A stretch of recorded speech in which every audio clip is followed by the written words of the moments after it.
Neonic Void Productions presents.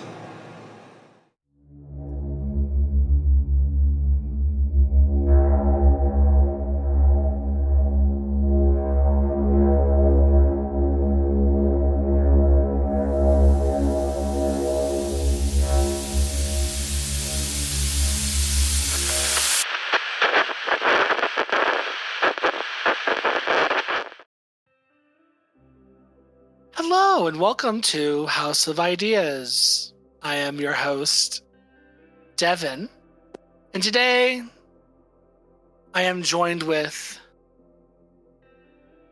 Go ahead and introduce yourself. So my Twitter handle is GraysonMaximoff, and that's a nod to two of my other favorite characters, which is Nightwing and Wanda. But my actual screen name on Twitter is Emma Frost Chaos Magic, which is another nod to Wanda, and then a nod to Ileana Rasputin Magic. But I guess I'll give out my actual first name, just so I guess I'll put that out there. My name is Ray, R-E-Y, like Star Wars, like Ray. Mm-hmm. Yeah. Okay. Before we begin in today's episode with Ray talking about a icon legend, if you like this podcast, please go to the description below and there'll be a link to a link tree that'll take you to this podcast as well as the others in the Neonic Void family. Because you like D&D, like mythology, like comic books, obviously if you're here you like comic books, but if you have horror genre, horror movies, it's all there, babes. It's all there. Just one click away. Or follow us on Twitter at House of the Void _pod on Twitter, because I'm not calling it that damn name. The damn other name it got. Yeah. So, of course, there's also be a link to the YouTube, because these episodes also get posted on YouTube, so go follow Neonic Void Productions on YouTube. All that fun shit. So, getting into today's episode. Before we begin, Ray, what got you into comic books? What's your history? What got you into it? So what got me into comics was the movies. I feel like that's what I grew up with, watching the X-Men movies, Days of Future Past. It's one of my favorite movies of all time. It's so good. But I remember watching the movies and I was like, I want to know more about these characters. And I just wanted to read comics, I guess. I was so intrigued and I wanted to learn more. The Avengers movies were popping off. And I think it was around my freshman year in high school where I was like, let me see what I should read. Let me see what I should start with. And I knew I wanted to get into X-Men because I think they were a part of my childhood the most. Just watching the movies and just watching the cartoon. But I was like, let me see where I start with. And so I go online and I search up on Reddit, a guide or something, a recommendation where to start with X-Men comics. And my first X-Men comic was Messiah Complex. And yeah, the big crossover. It was actually really interesting, getting into it because, I didn't really have context for many characters.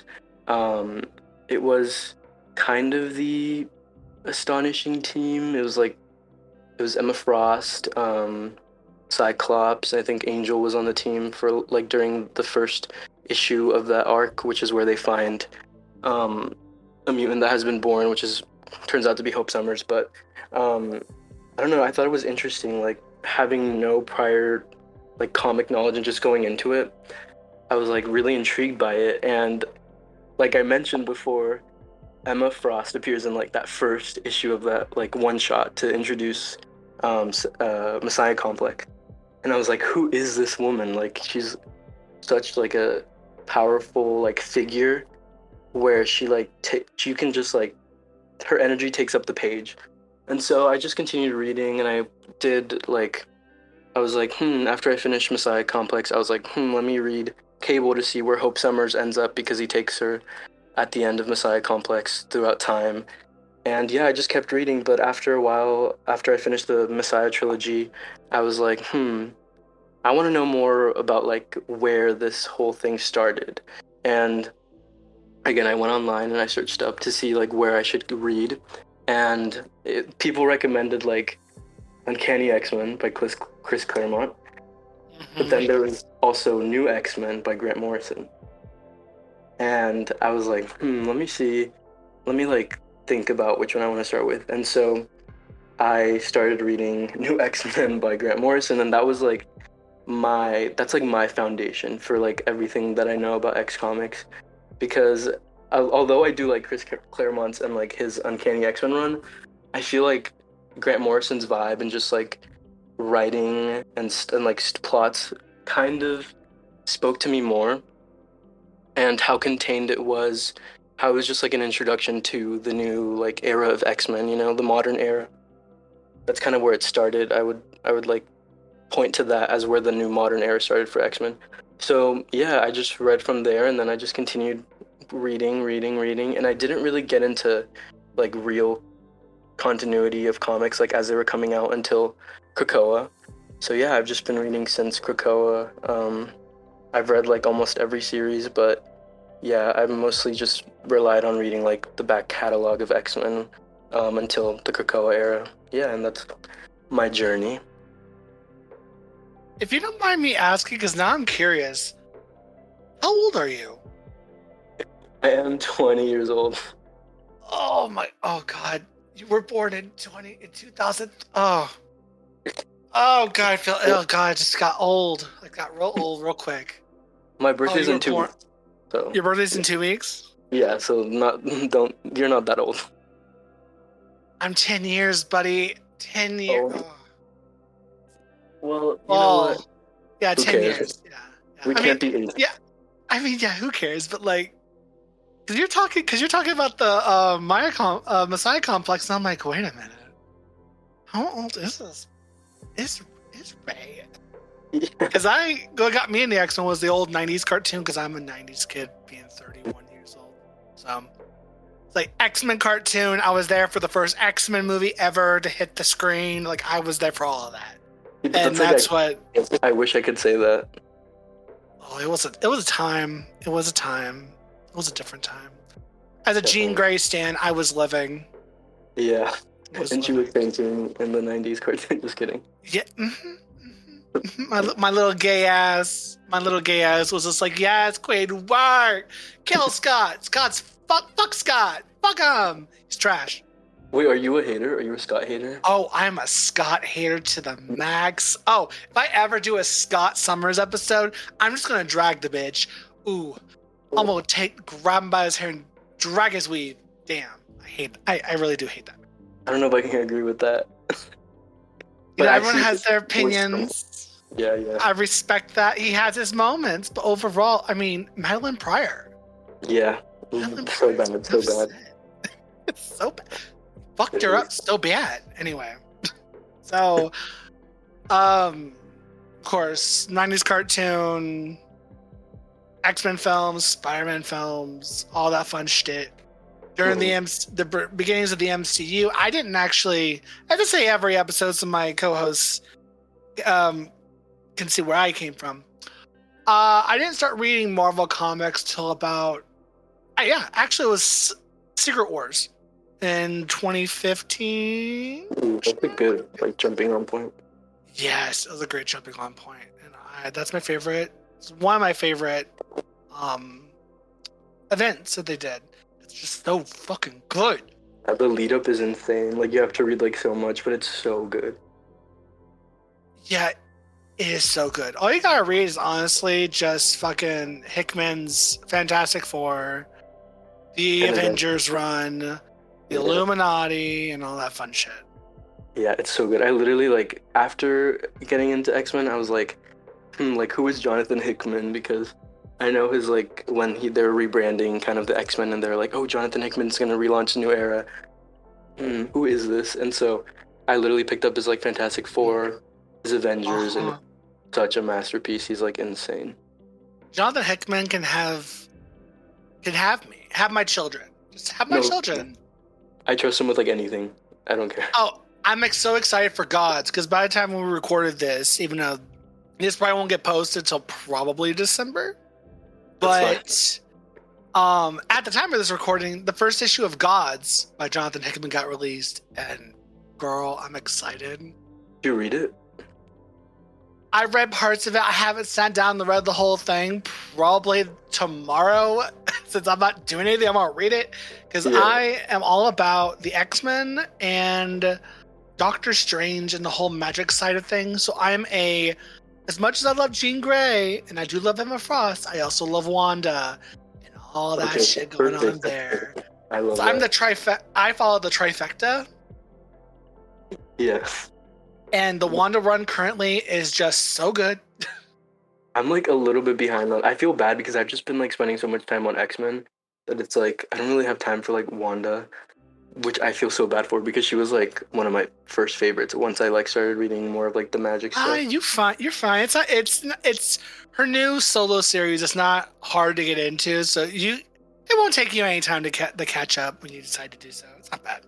It's good. Mm-hmm. So today's character we're talking about, since we're talking about the X-Men, is Emma Grace Frost, or her current alias, kinda, Hazel Kendall. Soon to be married to, actually, she's already married to Tony Stark, which, I'm sorry, I love that pairing so goddamn much. It's so perfect, honestly. I have thoughts. We'll get to those. Yeah, we'll get to them. We'll get to those when we get down to the modern day Emma. But yeah, Emma Frost, also known as the White Queen, is a mutant telepath. And she is most known to be part of the Hellfire Club back in the day, created by Chris Claremont and John Bryan back in 1979 with their first appearance in X-Men 129. Damn, girl. You've been here for a minute. Yeah, she's like there since the beginning, which I love. Like, you can't deny her. Like, she's not new. Like, she earned her spot, you know? Yeah. She's been a villain, hero. It's safe to say that she's pretty much a hero from this point on. I can't see her going back to villainy again. I just can't. I can't see it. After the Krakoa age, that's it. I thought that too but then Avengers versus X-Men happened, which we'll get into, and then Inhumans versus X-Men happened, but we'll say that for later. Then Humans versus X-Men, that's like, I wanted to love that series. Yeah, I mean, we're going to get into it, but I really wanted to love that series, but I had problems. Yeah. I was like, fuck Scott. So, going back in time to Emma Frost's history, she was born into a Boston family, born in Boston, to a rich family that came from England in the 1600s. She is not naturally blonde. Fun fact, she's naturally a brunette. But she refuses to have that that brunette hair. Family issues up the max, up the wazoo. She does have a brother and a sister. Even though I do remember, I think her sister's currently dead, right? Yeah, Cordelia. I'm pretty sure Cordelia, yeah, fuck that bitch. Yeah, Cordelia's dead. Now, Christian Frost, her brother, work. We love a gay man. Yeah, we love him. I mean, the best pair him with Bobby, period. Yeah, I want to see more. I love that in Marauders, and then we go back to like Romeo and Iceman, and it's like, who cares about Romeo? Fuck Romeo. Get them the fuck out of here. And Humans too. Exactly. We could have had like Christian and Bobby together, like for longer. Exactly. So, of course, as I mentioned, Emma, actually, she has two sisters. Emma is the second of three daughters. And, of course, she has her older brother, Christian. Who's her other sister? I literally don't remember her name, but she wasn't as important. I remember. I know Cordelia was like, kind of her more like rival. But I forgot what her name is. The third sister. Adeline, something like that. Adeline. Adeline. Yes. Yeah, I think it's Adeline. Mhm. Regardless, she's dead. She's dead too. And she looked like a pain in the ass from just clicking on her little page for her description. Yeah, she looks like a pain in the ass. So it looks like she's the only sister, the only girl that really mattered. And of course, her brother's still alive, thank God. She also has, technically speaking, she has a bunch of daughters. Yes. In a particular way, in a weird way, the Stepford Cuckoos, who I adore. Dude, I love them. They're like insane. Like Esme, they're so good. Rest in peace. She was dead for a while, but like Esme was insane. Like I just love the whole like 5-in-1, and then they like, spoiler alert, but they like became 3-in-1, and they're like prophetic powers of like knowing what's gonna happen. It's just so cool.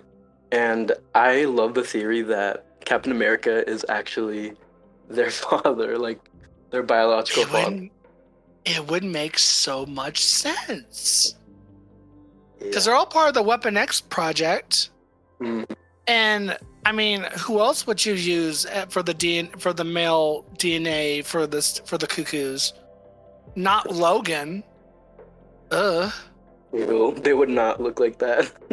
Yeah, I stand by that theory that it's Steve Rogers, and I hope one day they explore that. They find out that, oh shit, the father is Steve.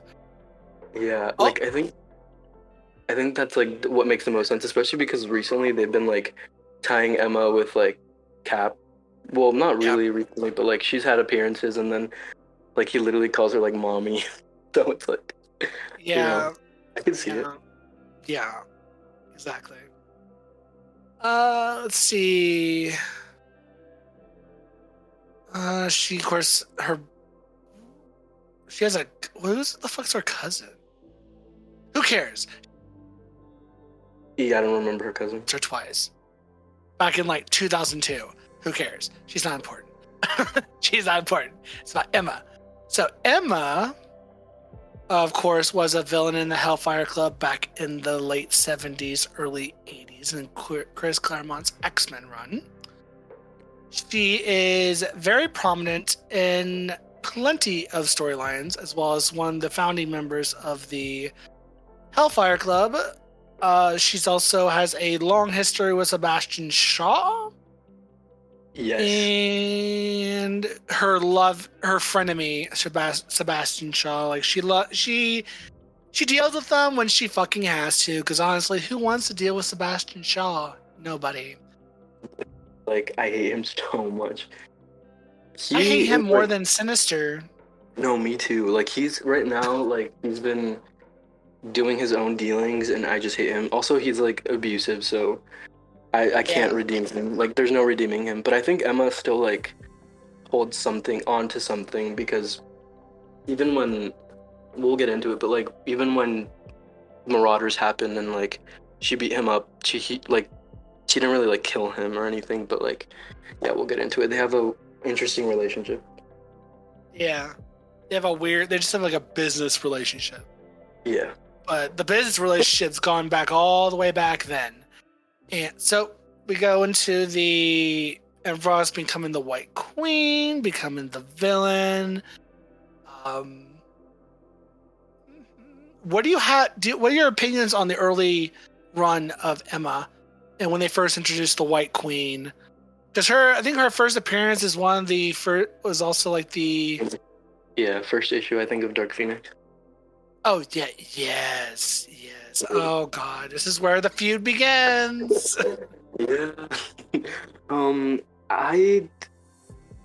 I mean, she was just like really evil. Like I don't know, like she was a good villain. I mean, I really liked her, and she was. I mean, there was kind of hints of her wanting to be like a headmistress or a teacher when she tries to recruit Kitty Pryde, or Kate Pryde, whatever. I like both. I don't really mind, but it was interesting how she was like trying to recruit her for her school, or like the Massachusetts school, right? Yeah. And I really like how she's like at the center of basically like the biggest event in like X-Men ever, because that's like her first appearance. She's directly connected to like Kate, which we see come up like a lot later on, Yeah. specifically like in Astonishing. But like she also has that history with Jean, which we see come up in New X-Men. So I think I like it for her. I think she was a great villain. I mean, a psychic with her little like outfit, her little like corset, right? Yeah. I like her. I don't think she made like the biggest impression on me in the um like Dark Phoenix saga. She was I liked her role. Like I mean she did have a hand in, like manipulating like Jean, but I mean she did get put into a coma by Jean, you know. So it wasn't the best time for her, I would say. But I really like where Chris Claremont like expanded on her in New Mutants, which comes like a little bit after. But she comes back and she has her Hellions and everything like that. So you kind of see a side of her that's like nurturing, but also she's not the best at it. Kind of like gaslighting her students, the Hellions. So it's like Empath is, I would say, like her favorite. Um, and he's also kind of psychic. He can like control people. Um, but I really like the idea of her having her like own school, kind of in opposition to um, Xavier. Yeah. But the Hellfire Club like era in general, I think is interesting. I mean, they're like kind of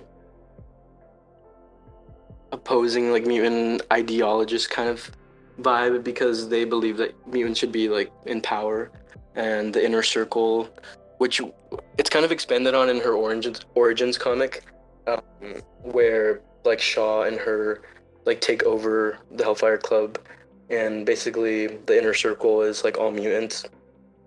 So Yeah. I mean I think it was definitely an interesting era for her, which I think was short-lived, because not long after she does get like hints of like redeeming qualities to her. So I think I don't know what I haven't read up on what like Chris Claremont's intention was for Emma in like going forward, but I mean early like depictions of her I think are not my favorite. I know she's like that her whole like story arc is supposed to be, you know, she's a villain turned hero kind of. Um, but that's not what drew me to her until I read New X-Men. So I think Claremont, oh my god, I keep butchering his name. Claremont does a good job with her and kind of expanding on who she is as a person after the whole Dark Phoenix saga, and she gets out of the coma. She helps out Iceman with his powers, kind of like taps into his potential, um, which we find out now that he's an Omega level mutant. So I really love that aspect of what he did with her, kind of bringing out a different side of Emma. Um, yeah, I mean, New Mutants was great for her too, because I think there's like this. I forgot the issues, like the exact number, but she does help out the New Mutants. So Ileana, Danny. I'm not sure if Danny was on there at the time, but Magma, Cannonball. Yeah. She helps them out like with her psychic powers, kind of get rid of all their trauma from being basically like tortured by the Beyonder in Secret Wars, like the crossover. Um, and I mean, that's when you kind of start to see a different side of her that I think is done really well, but it's not as explicit because she's still not like a main character. She's kind of just popping around the place, you know. Yeah. But yeah, I like it kind of, but you know, my main introduction to her was New X-Men, so that's like where I like is my favorite, which we'll get into in a little bit, but I mean, it's an iconic first like issue where she's in, the start of Dark Phoenix Saga, and I really like how that history just from the Dark Phoenix Saga alone has like lended to such great story arcs for her in like the later years in like the modern era. Yeah. Agreed. Let's see. So to touch on, of course, so the 80s was the Dark Phoenix Saga, and her taking that with Mastermind and manipulating Jean Grey, and that's where the whole feud of the Jean stands and the Emma stands started. She also appeared in that one miniseries for Firestar.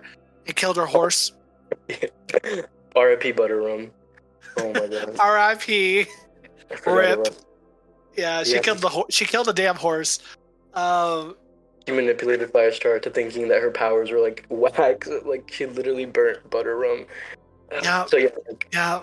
That's the one thing I don't think Emma will ever redeem herself from, is killing that damn horse. Exactly, the one thing. Like I can't support it. Can't support it. But yeah, that's kind of what I like get at when I'm saying like it wasn't the best time for her, but I think it was interesting that like they set her up as this teacher who wanted to mentor. And I'm trying to remember because I do remember reading something that Chris Claremont wrote her initially at just to never become a hero and just strictly to be a villain. So I don't know if that is 100% true or not, because I don't remember if he had an issue with them making Emma a hero when he wanted her to be a villain or not. Well, I think, yeah, I mean, definitely Dark Phoenix Saga is like, she's kind of, defeated and everything, so she's definitely a villain there. But I think he might have, like, backtracked a bit because, or maybe changed his mind, just because, like, how we see her characterized in, like, New Mutants, which he wrote specifically. I'm not sure who wrote the Firestar miniseries, but... That is fair. Yeah, but he did write like the uncanny issues where the Hellions are killed. It's like she gets help. She helps the New Mutants and helps Magneto. He was like being attacked by the Avengers, I remember. But it was like during the time where Magneto was was taking over the school. But yeah, I think he must have backtracked on it because like that kind of is the foundation of her going forward. Because if she was just a straight up villain, like I don't think writers would have picked up on her trying to become a hero or like putting her like in something like New X-Men. Exactly. Agreed. Okay, so we got the Phoenix. Of course, her part in that. She manipulated Jean Grey, got put into a coma. This is one of many times she gets put into a coma. Then you got the Hellions, where she decided to, as we've talked about already, make her own school in Massachusetts. And she makes her team, known as the Hellions, who are basically like the New Mutants, but it's hers. And from there, they died. Horrifically. Due to fucking Selene and... it was Selene, wasn't it? It was Selene and the Upstarts. Yes. Yeah, Selene was involved. I remember like the Sentinels, or she did like something with the Sentinels attacking the Hellfire Club, but Selene was involved. Yeah. Another queen. We love Selene. He's a great like that's a good villain. You know what I mean? We love a problematic queen. Exactly. Like she's just like evil for the heck of it, and like she does it. She's it's like fun. And the bitch can't die. Exactly.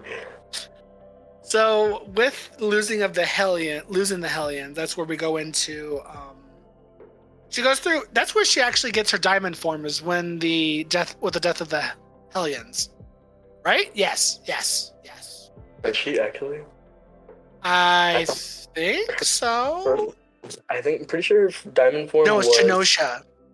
Yeah, Genosha. It's Genosha. I'm ahead of myself. It's Genosha. Yeah. She gets the diamond form. It's still kind of like a similar, a disaster, but the wrong one. Yeah. So yeah, the Hellions die. due to Trevor Fitzroy and the Sentinels and shit.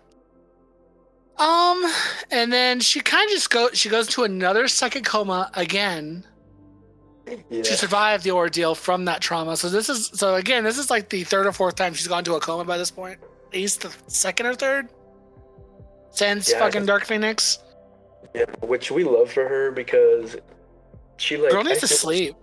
Yeah, she needs some rest. Like she had gone through so much. Like she was like rebuilding her psyche. Like let her do her thing. And of course, from there, she had goes to go to Gen X. Yes, Gen X. Gen X. That's where's your starting point. That's Frost. She joins up with the team, the X-Men team, to defeat the Phalanx.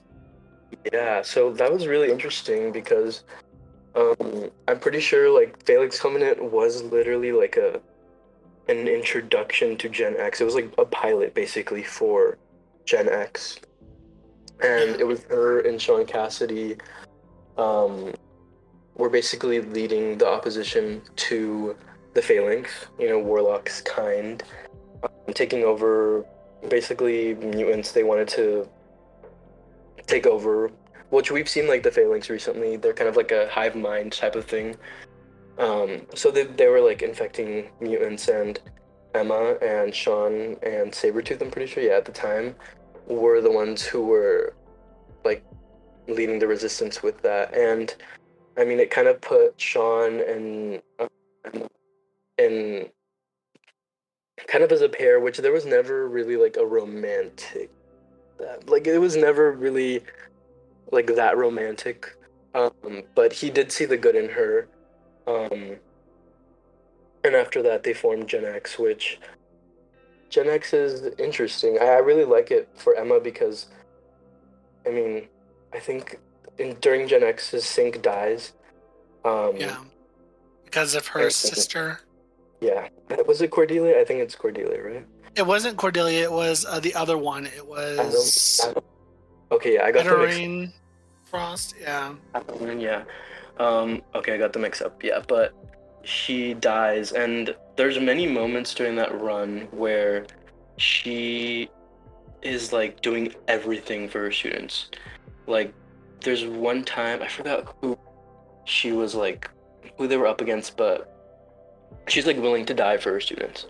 And that's like kind of adding on to Emma before she jumps into like new X-Men, but it's just more character development for her. In terms of like how she is as a teacher, and there's always like this teacher angle that's like being put on her, which I think I like a lot for her, but I also like her leading. But yeah, I think it's really good for her because it continues that like kind of, I would say that's when she becomes a hero. During like Phalanx Covenant, which I feel like most people don't like consider that's when she becomes a hero. A lot of people consider like new X-Men, but I mean that's like the groundwork for her being at Genosha.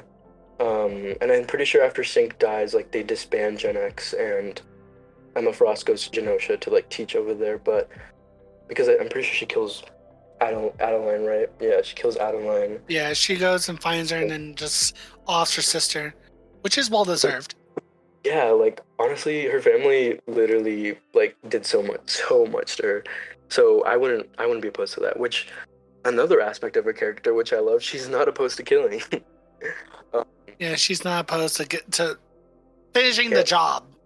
Yeah, and getting justice. So, yes. I mean, I think it did good things for her. I haven't read all of Gen X. I've read just like Emma's parts, pretty much like the important one, just like Adeline, her arc there, and like Sync dying. But I mean, from what I've read, I think it's a little bit more of the same, but it's finally establishing Emma as a hero and somebody who can be trusted. Yeah. So from there, she kills her sister, her student. She basically kind of cut herself off from her students in Gen X, and then because of her crime, because she's ashamed that she killed somebody, that she killed her sister. And then, huh?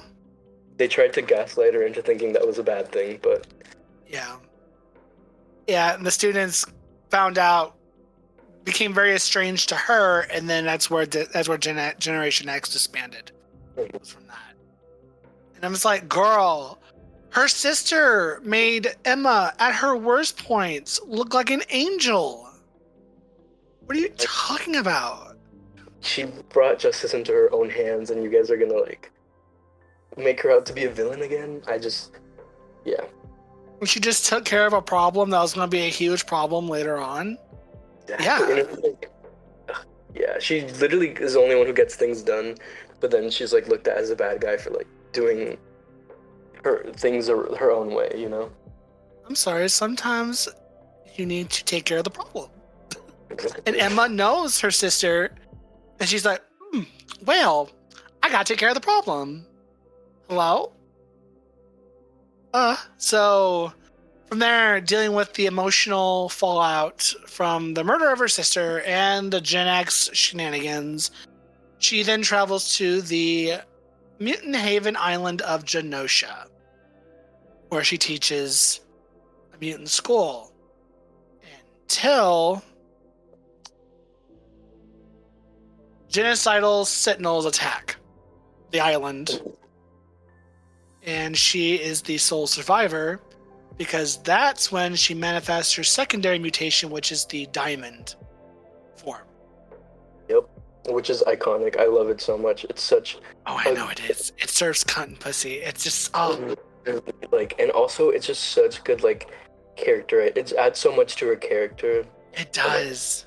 It's so good because it symbolizes how she puts a wall up between her and other people. And how she doesn't really trust anybody around her, so she always has like a barrier up. So that diamond form is kind of like an illustration of that wall and she puts up in front of people.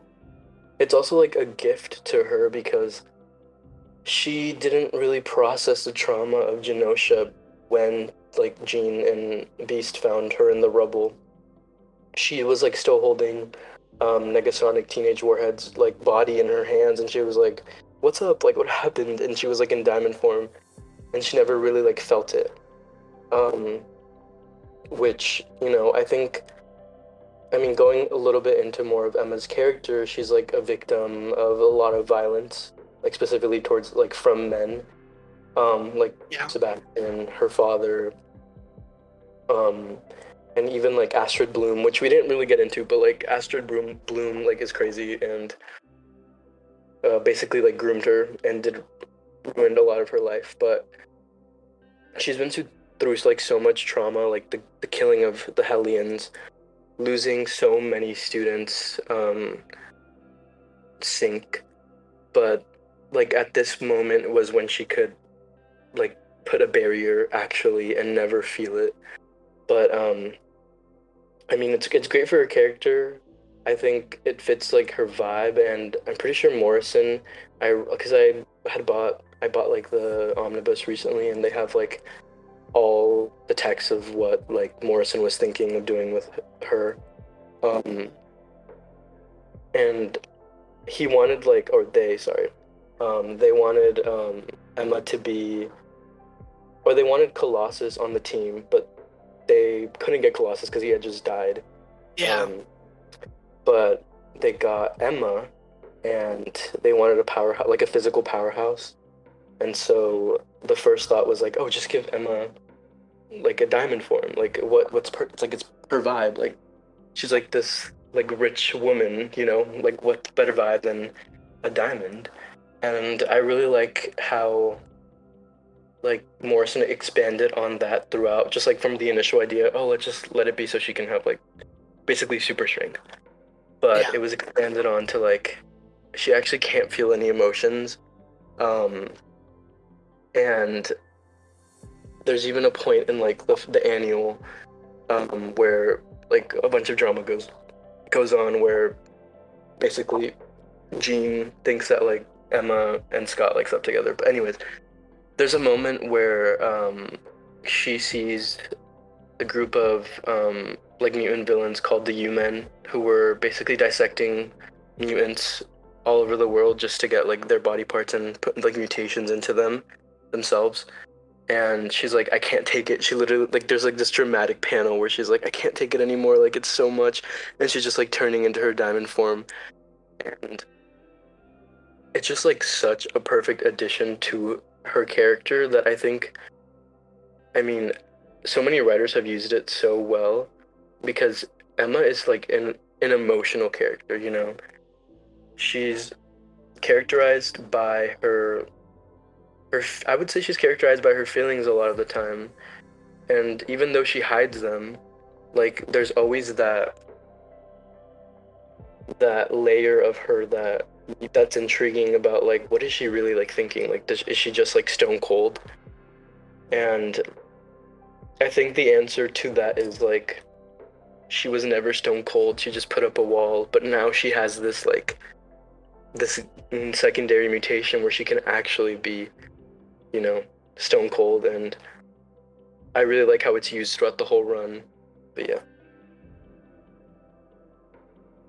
Oh no, agreed. So, yeah, Genosha, the travesty happens. And then from there, after the X-Men, of course, save her, she takes on a teaching position at the Xavier Institute, where then she mentors the Stepford Cuckoos. Yep. Quickly, as they become her prize pupils. Literally her daughters. I love how they're just like there. Like there's no like backstory. They just show up like in the background, and then you see them like during, I'm pretty sure it's like the Shi'ar arc, which before like getting into the Stepford Cuckoos, I think it's important to like note that Emma literally like snapped Cassandra Nova's neck with her diamond form, which is iconic. Like I love that. Like that's one of, I would say like if Emma has any rogues, like Cassandra Nova is one of Emma's rogues, because she comes up like multiple times. Not that much like recently, but throughout this era, like she's one of Emma's rogues, and I just love how she just snaps her neck and everybody's just like in awe of her. I mean, again, Cassandra Nova, a problem. What does she do? Snap her neck. Like, it solves the problem. Well, and like one of the many times she pops up, yeah. And I love how like the X-Men weren't even like Scott was literally like so happy to see her kill like Cassandra Nova, and I think it's such a good way to start or like to end the first arc, because it's like, okay, this is like such a different feel from everything you've ever like read before. But with me, it was like this was my introduction to X-Men, so I was like, oh my, or like one of the first introductions to X-Men, so I'm like, oh my god, she's like insane, and I love it. Like she just snapped Cassandra Nova's neck, and that's something that literally nobody else could do. And after she snaps Cassandra Nova's neck, what's the most logical thing for her to do? Oh yeah, she starts counseling Scott on his mental issues with Jean. And then she quickly develops feelings for Scott. But Scott, of course, rejects her advances. Homegirl, Jean, Emma, whoever else is all up in the Scott. Do better, babes. Do better. Scott's not it. This love triangle. Scott's not it. Let Scott be a bottom for Logan. That's all he's good for. I wouldn't be opposed to that, but obviously he is. There's no other. He ain't topping Logan. The fuck. You never know. Doubtful. I don't believe that twink at the top. That closeted twink. There's no Summers that's straight. You never know. I mean, Logan has all that trauma, all those daddy issues, kind of. And Scott doesn't? Well, they both. True. And Scott doesn't? Very true. I wonder how somebody make some fan art. I'm pretty sure there's like some fan art already. Oh god. I'm sure. Just one Google search away. So, So she's counseling Scott. She's playing therapist.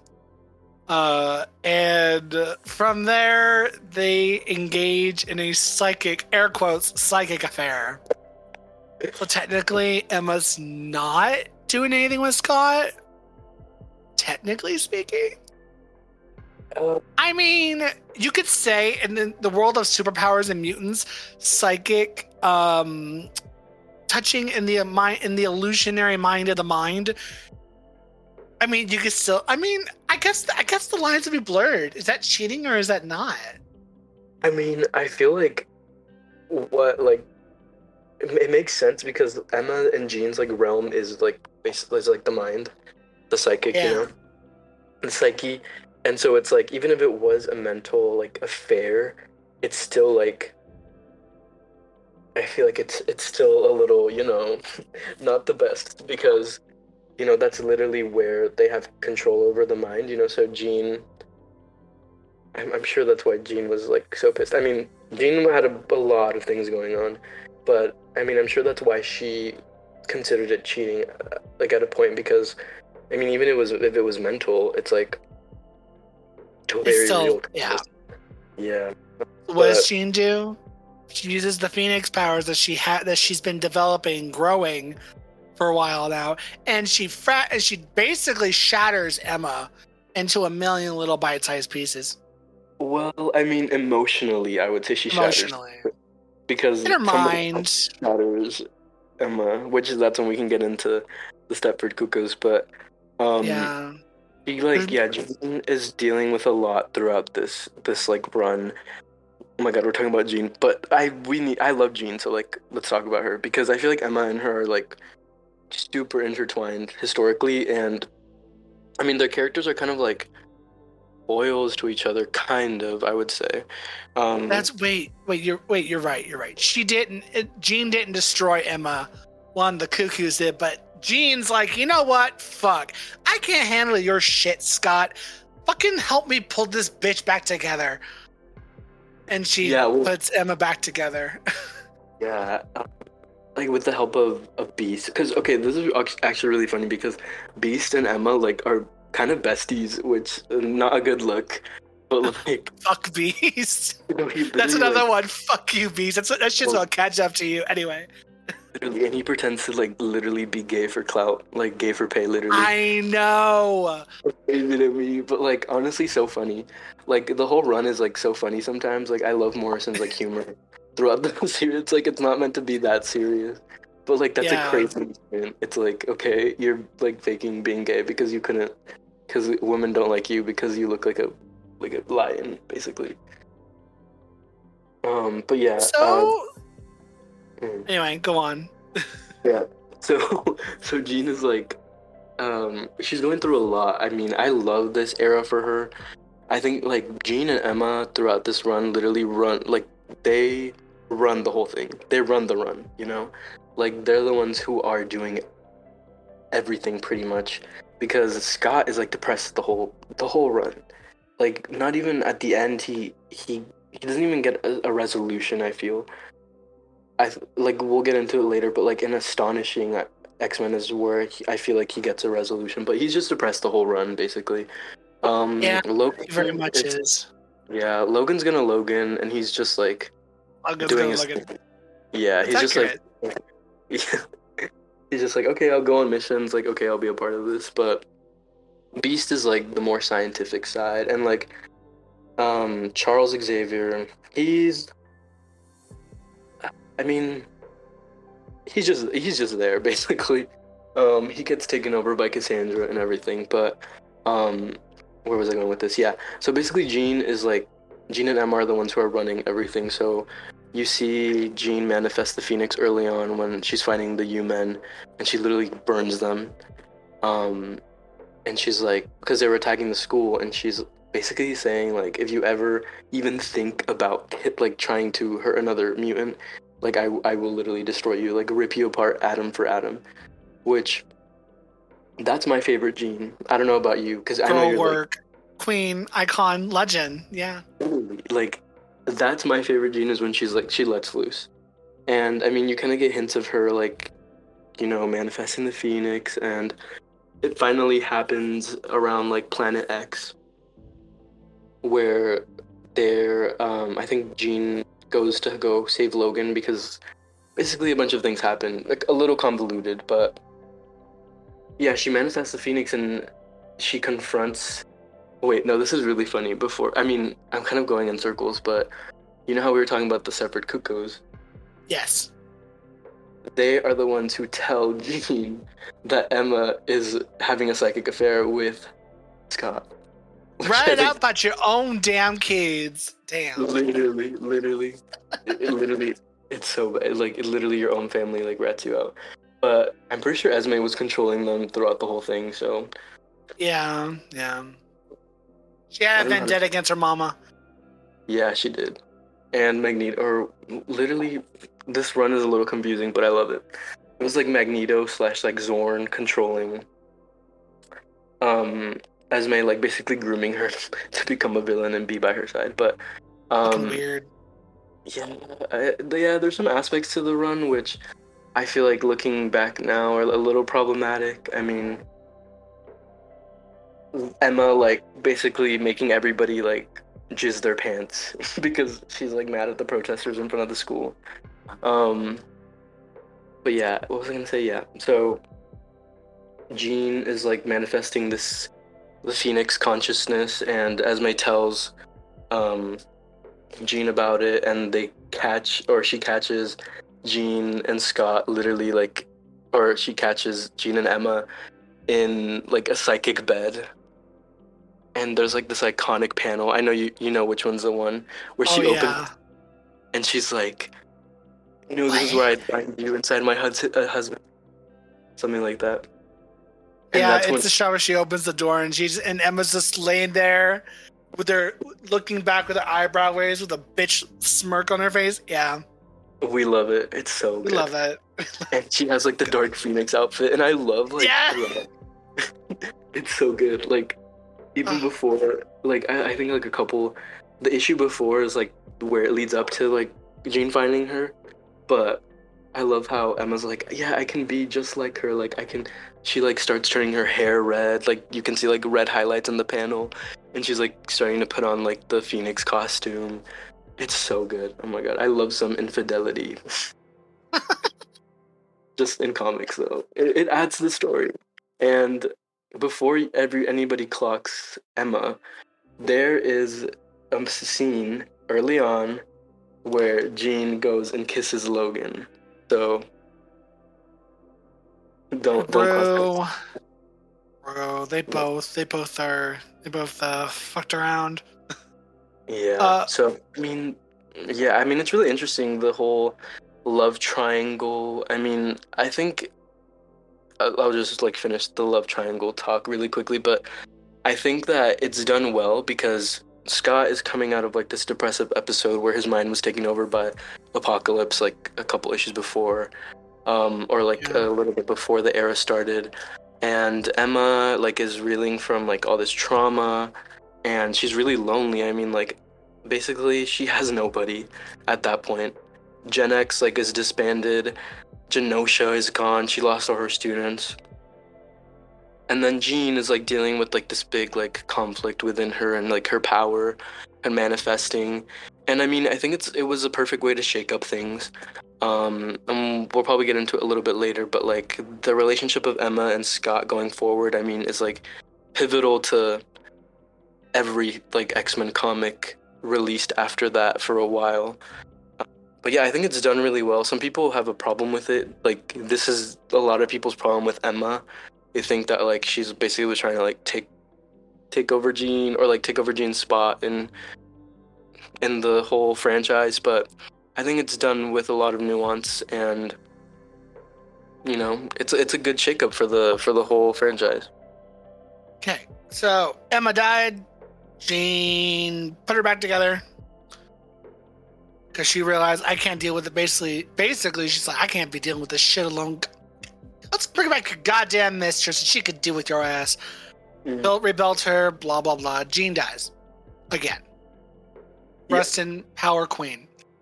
Scott is devastated, and he considers leaving the X-Men, but then it is revealed in the Here Comes Tomorrow storyline that he would. Well, there's this whole thing that he would have led a different. It would have led to apocalyptic timeline through all the events that happened through all that. Cool. But what's fucked? Yeah. Dealing with Emma, they had their first kiss at Jean Grey's grave. Like, damn, That's like iconic. Like, that's like, girl, I won, bitch. Let me kiss your man. Exactly. Damn. But like everybody knows she's gonna come back. They literally put on her like grave like from the ashes or something like that. Like she will rise again. Yeah. But she did for quite some time.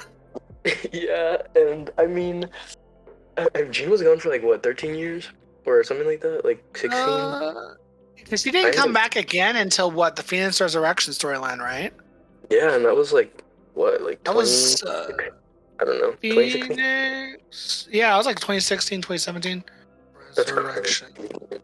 But like, yeah, I mean, you could clock Emma for that, but also clock Scott for that, okay?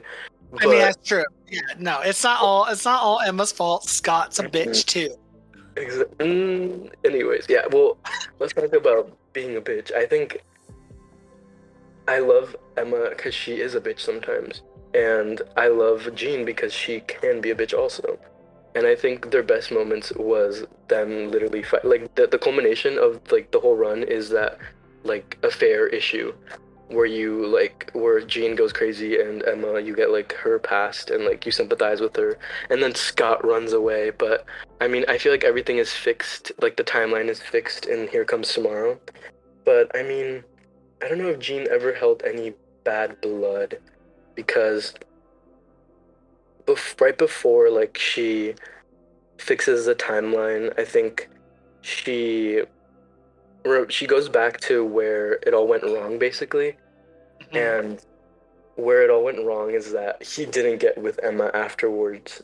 Like, that basically Scott and Emma's relationship saved the universe, if we want to get into it. Okay. I mean, that's how it was written. I don't know, but I mean, when you think about it. You're not wrong. In a way, you're not wrong. Mm-hmm. it's canon. It's canon. I don't know. It's canon. I mean, you're right. Yeah. Mm-hmm. Yeah, I know. People. I know. I just need them to stop having Scott. All these women fawn over Scott, because I'll save it for the Scott episode. I'll save it for the episode with Scott. I wonder how it's gonna go, because like I know you have your thoughts about him. Oh, I have lots. I have pages of thoughts. The rule should be. Do you want to do the Scott episode? Oh my God, no, thank you. I'm gonna get attacked. Okay. I need someone who loves Scott to counteract my hate of Scott. See, I don't think people can get two sides of two different views of Scott. Like the whole episode is just like a debate. Oh my God, that'd be the first debate. Yeah. Why Scott is trash versus why Scott is everything. Yeah. Exactly. But yeah, I mean, for a time, I feel like Emma fixed him. Like the whole I can fix him trope is basically what happened there. And I mean, you really can't fix him though. Yeah, he did go back in his ways, but for a minute he was fine. For a minute. Yeah, but he's still like, even at the end of this run, he was still like a depressed, sad boy, and like was just like a brooding man. You know, he didn't even have his moment at the finale. Like, all he did, I think, when they fought Magneto, was basically just like laser beamed his like helmet off or like punched him or something. There was no like good moment for Scott here, but yeah, you know, the only good thing was Emma for him. So yeah, that and he developed a relationship with Kitty Pryde, as well as his alternate reality daughter, Rachel. True. So he gained those two in the he got closer to those two during that particular run. And then you got Yeah. Dissemination after all that. Yeah, I think, is it Decimation? Yeah. Decimation. Sorry, Decimation. Yeah. But I think, are we gonna skip over Astonishing? Astonishing is after the Phoenix War song. So we're getting to Astonishing. Okay, wait. Oh, I didn't even think. Did Decimation Decimation was basically, like after House of M, right? Decimation was it was after House of M. I think I think Astonishing happens before, because during that run, like it's basically this like the continuation, and all the students are still there. I think it happens concurrently, but the run Astonishing X-Men is like placed timeline wise before Decimation, and then right after is when, or in between, it's weird continuity, but I know Decimation happens like somewhere in between. 2006 August and Decimation. July. Oh yeah, Decimation happened during the. Decimation was January through August 2006, and Astonishing.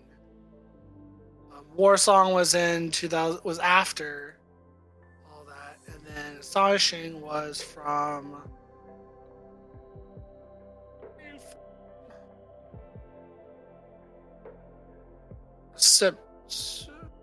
2004 to 2013.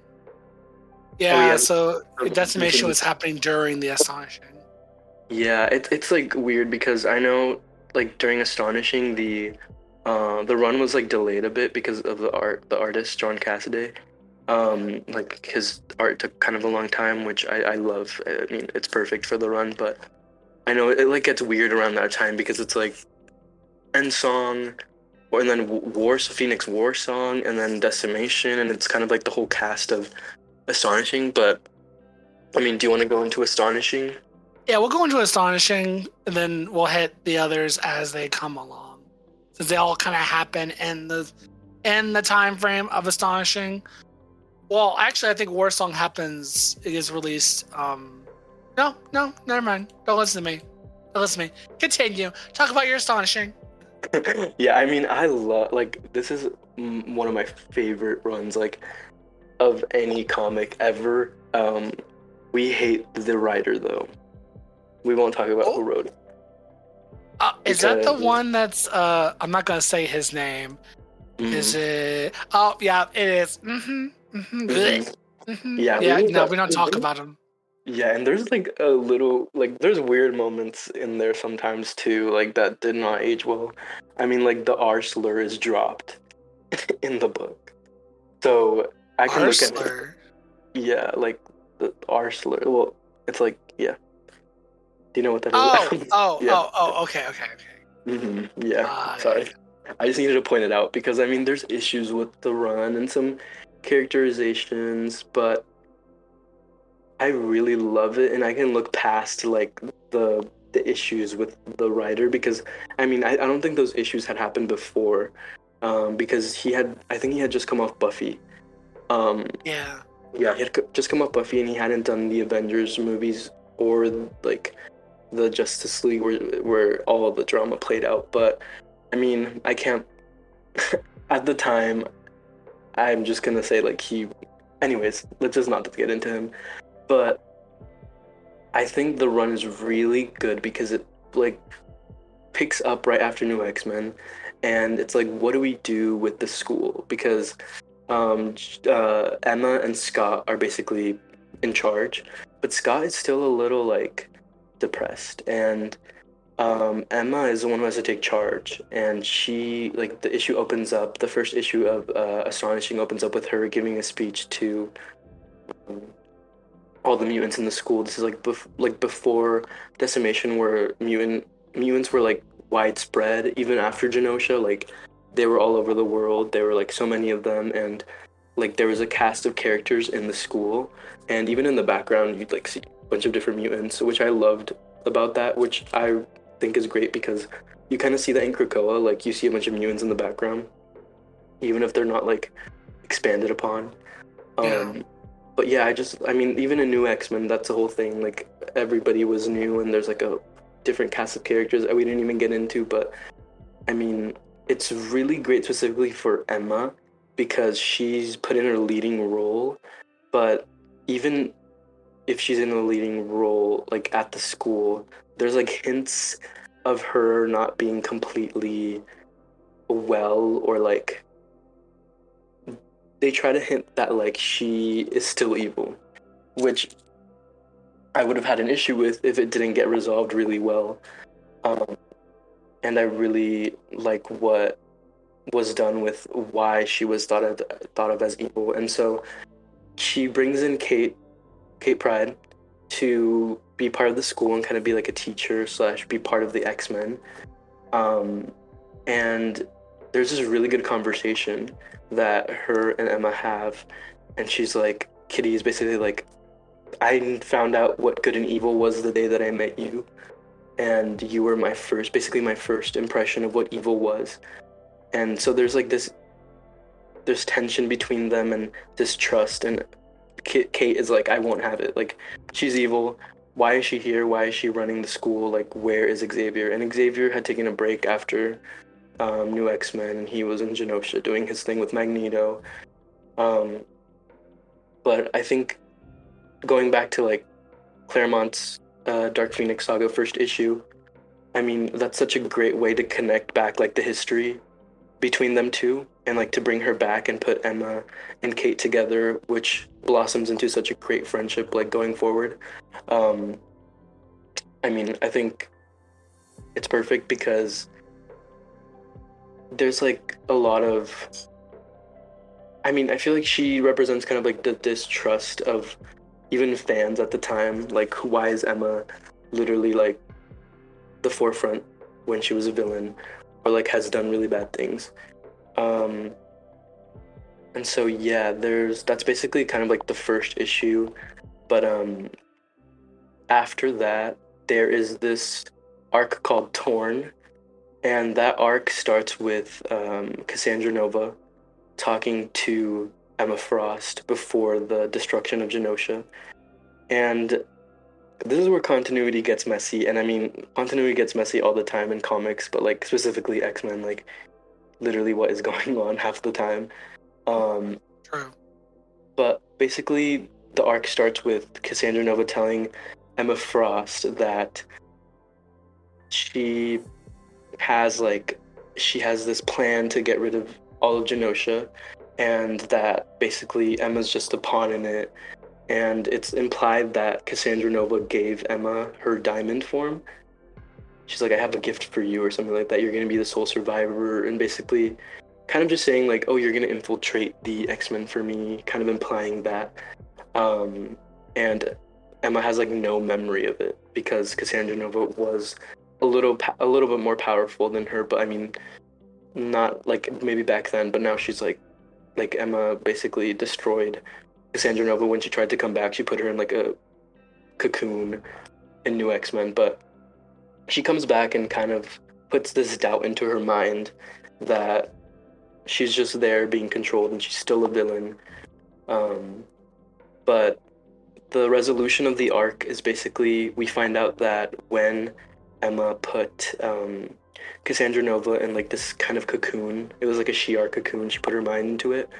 Right before it happened, Cassandra Nova put a psychic like suggestion slash like doubt into Emma, and it's done really well because it touches on like all of Emma's trauma and like how she sees herself as irredeemable and a villain, and Scott is the one who points it out and kind of says like she has all this trauma because they both at that point kind of understand each other, and he knows that she sees herself as a villain no matter what she does. She has doubt. She's not like she puts on this like persona, but she's really like broken inside sometimes. Mm-hmm. And I think it's really well done. I mean, I recommend everybody to go read it. the whole run is really good and really great for Emma because it develops Scott and Emma's relationship, which I know you don't like, but I think it does it really well. And it's the first time that Scott says "I love you" to Emma. Yeah, I love it. I'm sorry, like I love schema. It sounds like a disease, but Ew, it is a disease. stop. It's highly contagious. Schema is a ship name. We love it. Like this run did wonders for continuing what Morrison had put. Hey, stop. I swear, like I'm a schema truther. Oh, oh, Deep oh in it. no! Here we go. Here Like- we go. Can't take the disrespect to schema. I can, and I will. Love Fair. Emma. She could have chose any other man than Scott. I Because in the mean, end, all it did was fuck up Emma in the end. that's all it very did. true. That's very true. All it did. It So, never, yeah. It was never. it never ends good for her. Sadly, yeah. But I mean, at the time, I think it was great just because they both kind of needed, or specifically Scott needed like like he needed to be fixed. Like there was an issue with him. He was just like sad the whole time, and I think they brought up the best in each other because Scott was the one who saw like Emma's that she was a good person, basically the first person after everything that had happened to Emma, the disbandment of Gen X, like Genosha being destroyed. Like he really saw her as more than her past and being a villain. Like everybody had. I mean, Beast was her friend, sadly, but like it was kind of the validation that she needed. And at the time, I mean, I feel like this was just like the trope in media, like having a relationship to kind of like fix that, you know what I mean? And she still had her own agency, but a lot of it revolved around the relationship. Like a lot of the character building revolved around Scott and Emma being together. Mhm. And a little bit about Emma's past, but like mostly the development that came after was literally just Scott and Emma being together. But I think that they both shined in their own like ways. But I would prefer for her to have like a lot of agency, which I think we see in Krakoa now that she's literally a boss and nobody can take that away from her and she doesn't need anybody until maybe now, but like with Iron Man. But I mean, she runs the shit out of Krakoa without anybody.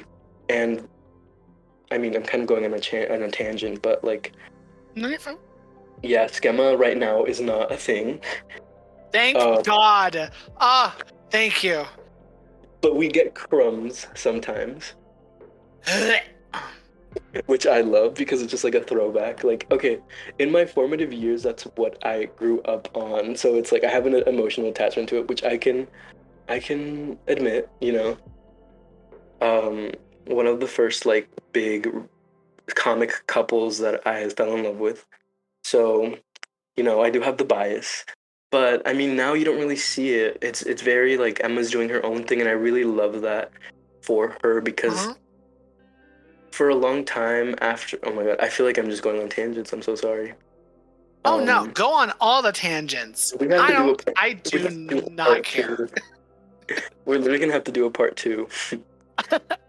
Like it's really because like she has so much publication history, but I really do like how now she has agency, you know, she's like doing everything herself. But I don't even know where I was going with this, but yeah, basically she is after Avengers vs. X-Men, which is where the whole drama happened, the breakup kind of happened with Scott and Emma because under the influence of the Phoenix, she had a psychic affair with Namor. Interestingly enough, she did it with somebody else, which I hate. I literally hate that whole arc for Emma and what came after. I don't think it was like good for her. I think it put her in a weird spot, and it just didn't serve her character development because after that, I mean, after Avengers vs. X-Men, she comes back and like Scott, I think it's Scott and Magneto save her from like from the Avengers like holding cell or something. Um, but she's basically just there for a little bit, and then Scott and her break up like officially, and he's like, I wouldn't even touch you with a 10-foot pole right now, Emma. Which is like, I hate him. I hate him for that. Like that, I can see why he's a horrible person. But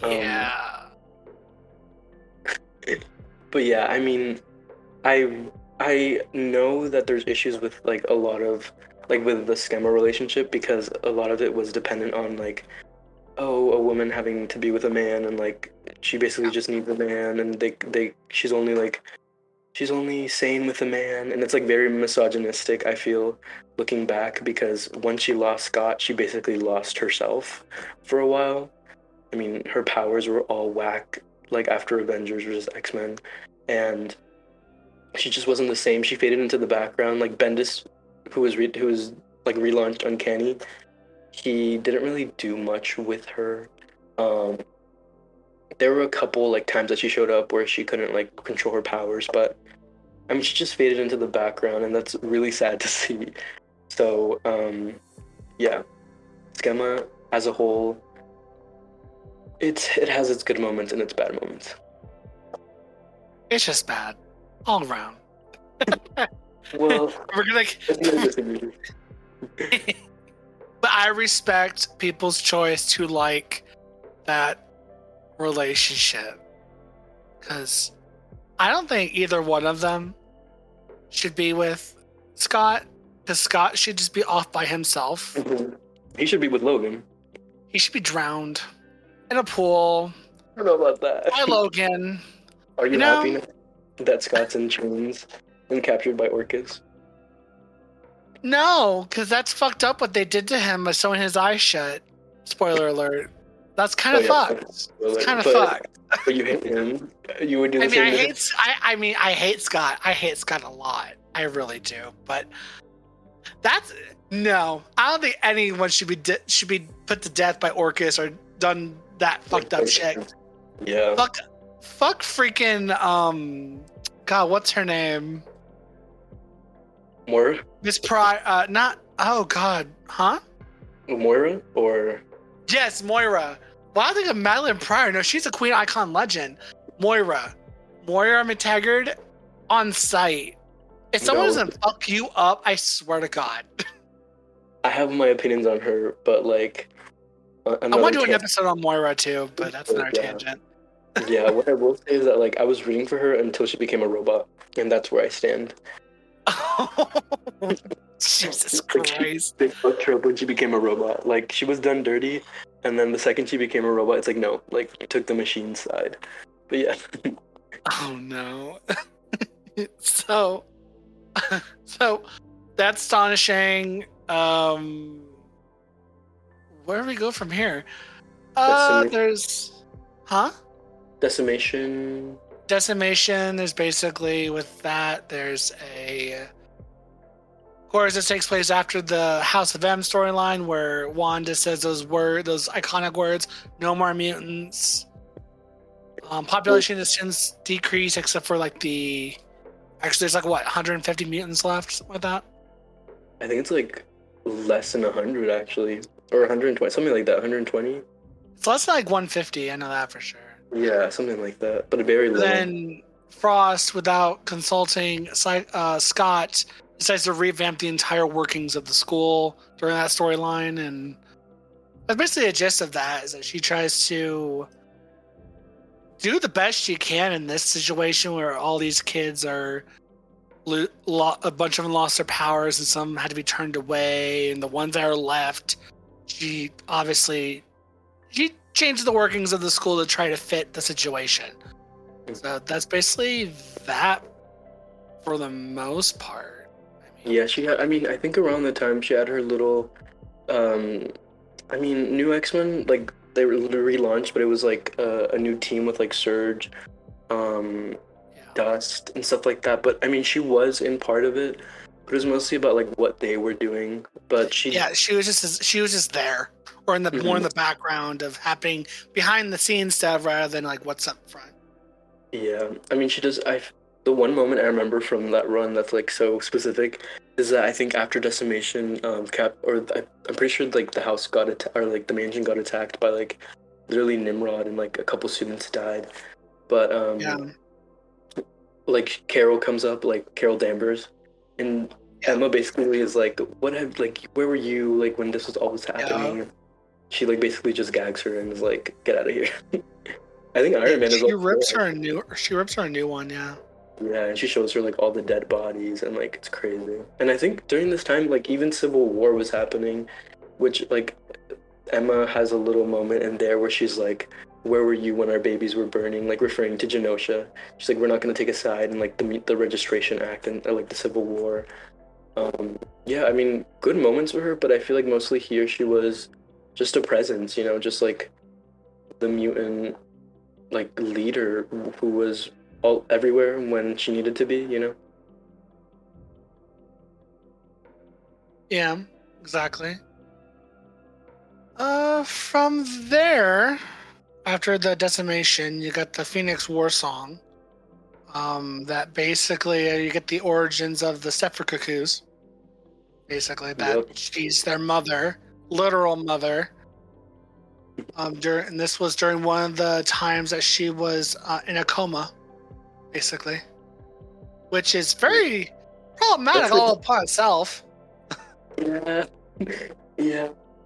I feel like there's a lot of things in like written into Emma's past that are problematic. I mean, just to like talk about one is like Emma, like her solo series like is kind of problematic when you think about it. It kind of leans it into like this.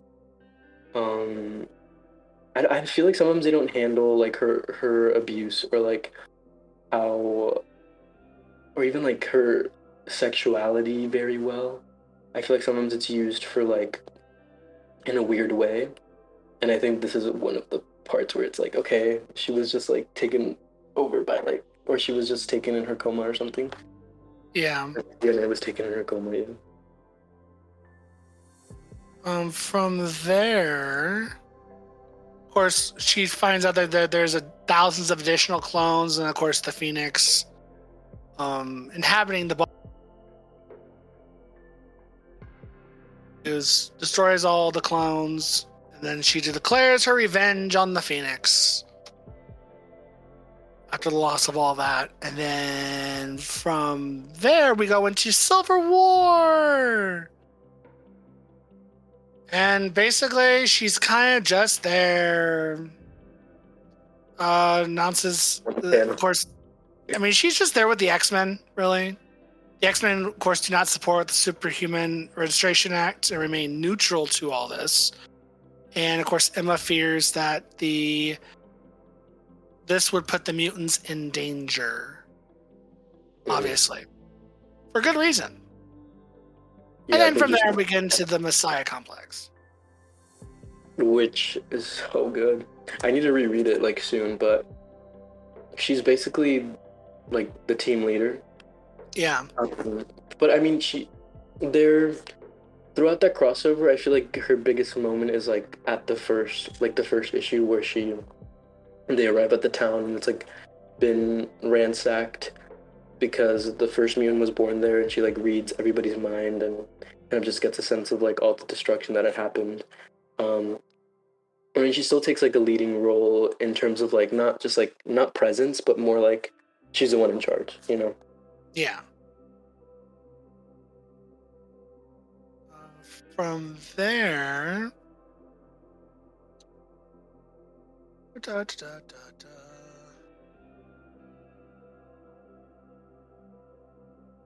so yeah, she takes on the front of the leader group for that, and of course there's stuff with the Marauders and Sinister and Exodus and all that fun stuff of the main storyline of the Messiah Complex. Mm-hmm. After the Messiah Complex, we got Divided We Stand, which is what takes place when Scott and Emma go on a vacation to Savage Land. That's such a good issue. Did you read that one? That one, I don't think I did read. See, like you should read that, and you're gonna be like, "Oh, I'm a scum a stan." It's like one of their best moments. You need to read it. So there's the variant where they get a distress call from Archangel from San Francisco, and then from there, that's where they became like residents of San Francisco for a hot minute. Mm-hmm. Then we get to Manifest Destiny, that storyline. A new anti-mutant group calls themselves a Hellfire Cult. And there's all that shindig. Did you read that one? That storyline? Manifest Destiny. I don't remember it that well, but I think I do remember reading it maybe like some time ago. I think it's around the time where they were doing like these like titled like little series or like arcs, because I know there was like divided he stand, and then it's like Sins of the Father or something like that. Did you ever? Yeah, I'm not like the most like informed on that era, but I do remember reading like Sins of the Father. I think that's what it was. It was during the Manifest Destiny slash like that era where they were moving to San Francisco and stuff like that. But there's this really good moment where Emma basically Charles comes back and Emma basically like takes over his mind because we find out that Sinister takes over has like a long history of taking over Charles Xavier and even implanted himself in like his psyche. And yeah, what I remember from that era specifically is just like when he comes back and he's like his whole reality is like shaken. Emma comes up to him and is like, basically, it's time for a change. We can't have you like doing everything or causing any more pain. And this is where kind of like Charles's downfall happens. I think this is where he comes back after being shot from the ending of the Messiah Complex, right? Yeah. Yeah, this is where he comes back and like they find his body or something, and like Sinister has been tampering with it. And it's kind of like the start of the new era, the Manifest Destiny and Divided We Stand. And those like arcs before they're actually like in San Francisco. I think Fraction takes over the book because at like this current moment was Mike Carey was writing X-Men, right? I think so. Yeah, I think this is like the Mike Carey era, like getting them into like a new status quo. And yeah, it was basically Emma telling Xavier, like, you've messed up so many times, you've messed with Scott, you've kept so many things from everybody, and she basically takes over his mind, or kind of like implants herself in there and shows him all these memories of how he's like messed up so many times. And I think that's such a like good moment for Emma because again, she's taking this leadership role, but she actually understands like what mutants need going forward. And like we mentioned before, like she gets things done, right? She's not going to be like walking the line or anything. Like she knows specifically what she needs to do, and I love how she just like gagged Xavier. Yeah. And he was like, "Oh my god, like yeah, I probably messed up." But yeah, I mean that's a good moment for her. I don't remember specifically. I think we were talking about Divided We Stand. I don't specifically remember that, but I know it was like a little like collection of stories before the transition to like San Francisco. Yeah, exactly. So from there, the Manifest Destiny and all that shindig that happened in the Bay Area. Then you go into Secret Invasion, which Frost is, of course, seen fighting Skrulls in during the invasion in San Francisco. Mm-hmm. The Skrulls set up a telepathic blocking wall all over the planet, and of course, Emma calls upon the Cuckoos telepathically into her own using Cerebra in an attempt to locate the source of the block. The Cuckoos tell Scott that, well, she's dead, unaware that Emma's telepathic mind is continuing to battle the psychic team of Skrulls. So Emma is a good chunk of the time kind of just battling psychically, battling aliens with her mind. Yeah, she's holding it down. She's holding the fort. She's holding that front, and then she manages to break free and shut down the psychic block or the shield around the planet. Mm-hmm. And then the Skrulls, of course, are defeated, and she's introduced as a secret cabal, a member of a secret cabal consisting of herself, Norman Osborn, Doctor Doom, and Loki, Namor, the Hood, who are manipulating events in their favor. Dun dun dun. Which is like, oh my god, is she gonna be a villain again? I feel like that's how people thought when they're reading it. She what I really like about that is like, okay, she's infiltrating. Obviously, she's infiltrating, and is basically just trying to. I think the continuity is really weird with like events. Like, you know how we talked about, oh, like is Astonishing before or after Decimation and like House of M, or even Civil War. I think during this time it was like the transition between the Utopia era and San Francisco. Like they got their island, the little Utopia island. Yeah, I think it was during that. Yeah, so it's like, yeah, continuity is really weird. Like I can never like exactly place it, but yeah. So she basically, like, without telling anybody, without telling Scott, she just joins this cabal, and there's this really good one shot. I think it's just like Dark Rain, it's just Dark Rain, something like that. It's like this, or the cabal. It's the Dark Rain storyline where Frost, after waking from a vision about the Sentry, is invited to join Norman Osborn's cabal. Yeah. With Namor and all these other people. Since her name, it's revealed that she had. That's where they revealed that her and Namor had the romantic history. Was during that. Yeah. Or like who is? I mean, Namor has fucked around with everybody. I mean, fucking Invisible Woman. Yeah. Poor Sue. There's like this funny panel where like he opens a door and she's like, I'm married to like Namor. Yeah. He's just a slut. Like, yeah, he's just a slut. A big old slut. But yeah, I think this also revealed where Emma and Tony have known each other for like some time. Yeah, that they had some thing, but she calls him like She calls him like something along the lines of like revolting or some shit. Yeah, she doesn't like him, and I like her attitude even after like Avengers vs. X-Men, because Avengers vs. X-Men was basically all Tony Stark's fault because he was trying to contain the Phoenix, and he like shattered it. And so, like, for a long time, she hated him so much. So it's interesting to see how, like, this, like, new era has played out, because she basically, like, hates his guts. Like, she blames him for everything that happened afterwards. Like, I think it's one of, like, the first Bendis Uncanny issues. She basically says, like, you ruined my life or something like that. Like, she hates this man. So it's interesting to see how, like, it developed recently, but yeah. I know, yeah, exactly. Let's see from here.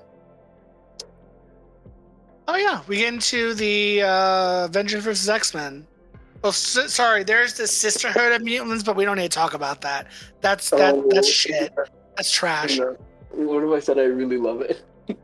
Do you love it? I mean, it's a good arc, I feel. I know, Maddie. We can skip over it. It's okay. Oh. You're like, I hate you. No, I don't hate you. No, I just never met anyone. I never met someone who likes that storyline. Okay, it was good for Emma. I'm sorry. Huh? Oh, well, I mean... You know, I'm an Emma stan first, so I'm like anything that gives her good moments. I mean, Emma's parts in that storyline are good. I will give it that. They are good. I mean, that's the only reason I love it is because of Emma, not because, everything else. Yeah. So from the Sisterhood, you got the Dark X-Men with which is Osborn's team, Mhm. who Emma is the leader of. And the Dark X-Men consist of, in this case, it can sit. Where are you? Where's the group? I want the It's like- actual group. It was like Dakin at the time, right? So it's Mystique, Mm-hmm. of course, Emma Frost, Namor, Wolverine, which is Dakin. Yeah, Dakin. And then you got Mimic, Omega, Cloak and Dagger, which I mean that's the names that's the name they're choosing. But Wait, was it not Cloak and Dagger? was it actually Cloak and Dagger? I think it Okay, might have. I think no, you're right. It was actually Cloak and Dagger. You're right. I was for a like, was it time- actually Cloak and Dagger? Weren't they like considered like mutants for a time? I feel no, I don't know if they were, but like interesting that they were on there. And then of course Dark Beast, which is a mistake. I hate Dark Beast. I hate Beast, period. Okay, Beast is only interesting. I like this is the Emma Frost episode, but just like, Beast is only interesting when like he's Dark Beast, like, and it's not actually like main continuity Beast. You know, it'd also be great is if a great Beast would just be great if he was just dead. Yeah, yeah, pretty much. He's done too many bad things. Like, come on, let's just put him in the grave. Period. Yeah, I don't even know. Why is he even like have power on Krakoa? But anyway. All right, from the Dark X-Men, you got Necrosha. Celine, right? Yes, the Black Queen. Selene, Shaw, Donald Pierce. Mm-hmm. So Frost, Sebastian Shaw, and Donald Pierce are targeted by Selene, betraying her years ago in her plan to ascend to godhood with her big godly ass. I think this starts planting, like, they start planting seeds about this in, like, New X-Men, which is, like, the revamp team, where, like, Wither, she basically, like, kind of not takes over, but, like, influences Wither. And that's where we kind of see her, like, I think Wither is even part of this story, right, of Necrosha. But that's basically where we see, like, the seeds of this. And it's so funny how she basically, like, dies the moment she was, like, about to win. Right. I just love, like, how evil she is and, like, how, like, there's humor in, like, her evil. Like... No, agreed. Like, it's so good. Yeah, it's like she's just like a cunty villain, and that's like all that there needs to, like, there doesn't need to be, like, she's just an immortal being that's like cunty and Who's like bored, who wants to have fun, and her goal is to be a problem for Emma Frost. That's like 90% of her life. It's like, oh, I won't be a thorn in that bitch's side. she just wants to eat. Let the girl eat. Yeah, let the girl eat. She a hungry bitch. Let her eat. She's serving. Let her serve and devour. Exactly. And give the gays what they want, which is Selene. Which, by the way, another tangent. But have you read the recent Immortal X-Men? No, I have not. I need to catch up. I'm a Well, little behind.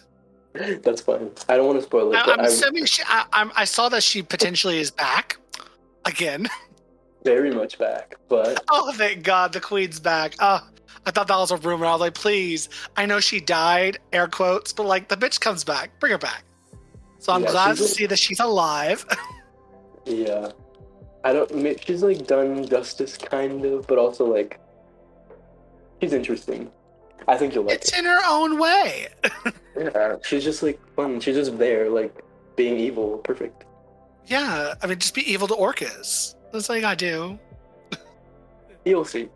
But yeah, So there's the whole Necrosha thing and Selene being Selene, and then we go into the second coming. Second Coming is very interesting. So, Yeah. yeah. Yeah, it's a very interesting one, all right.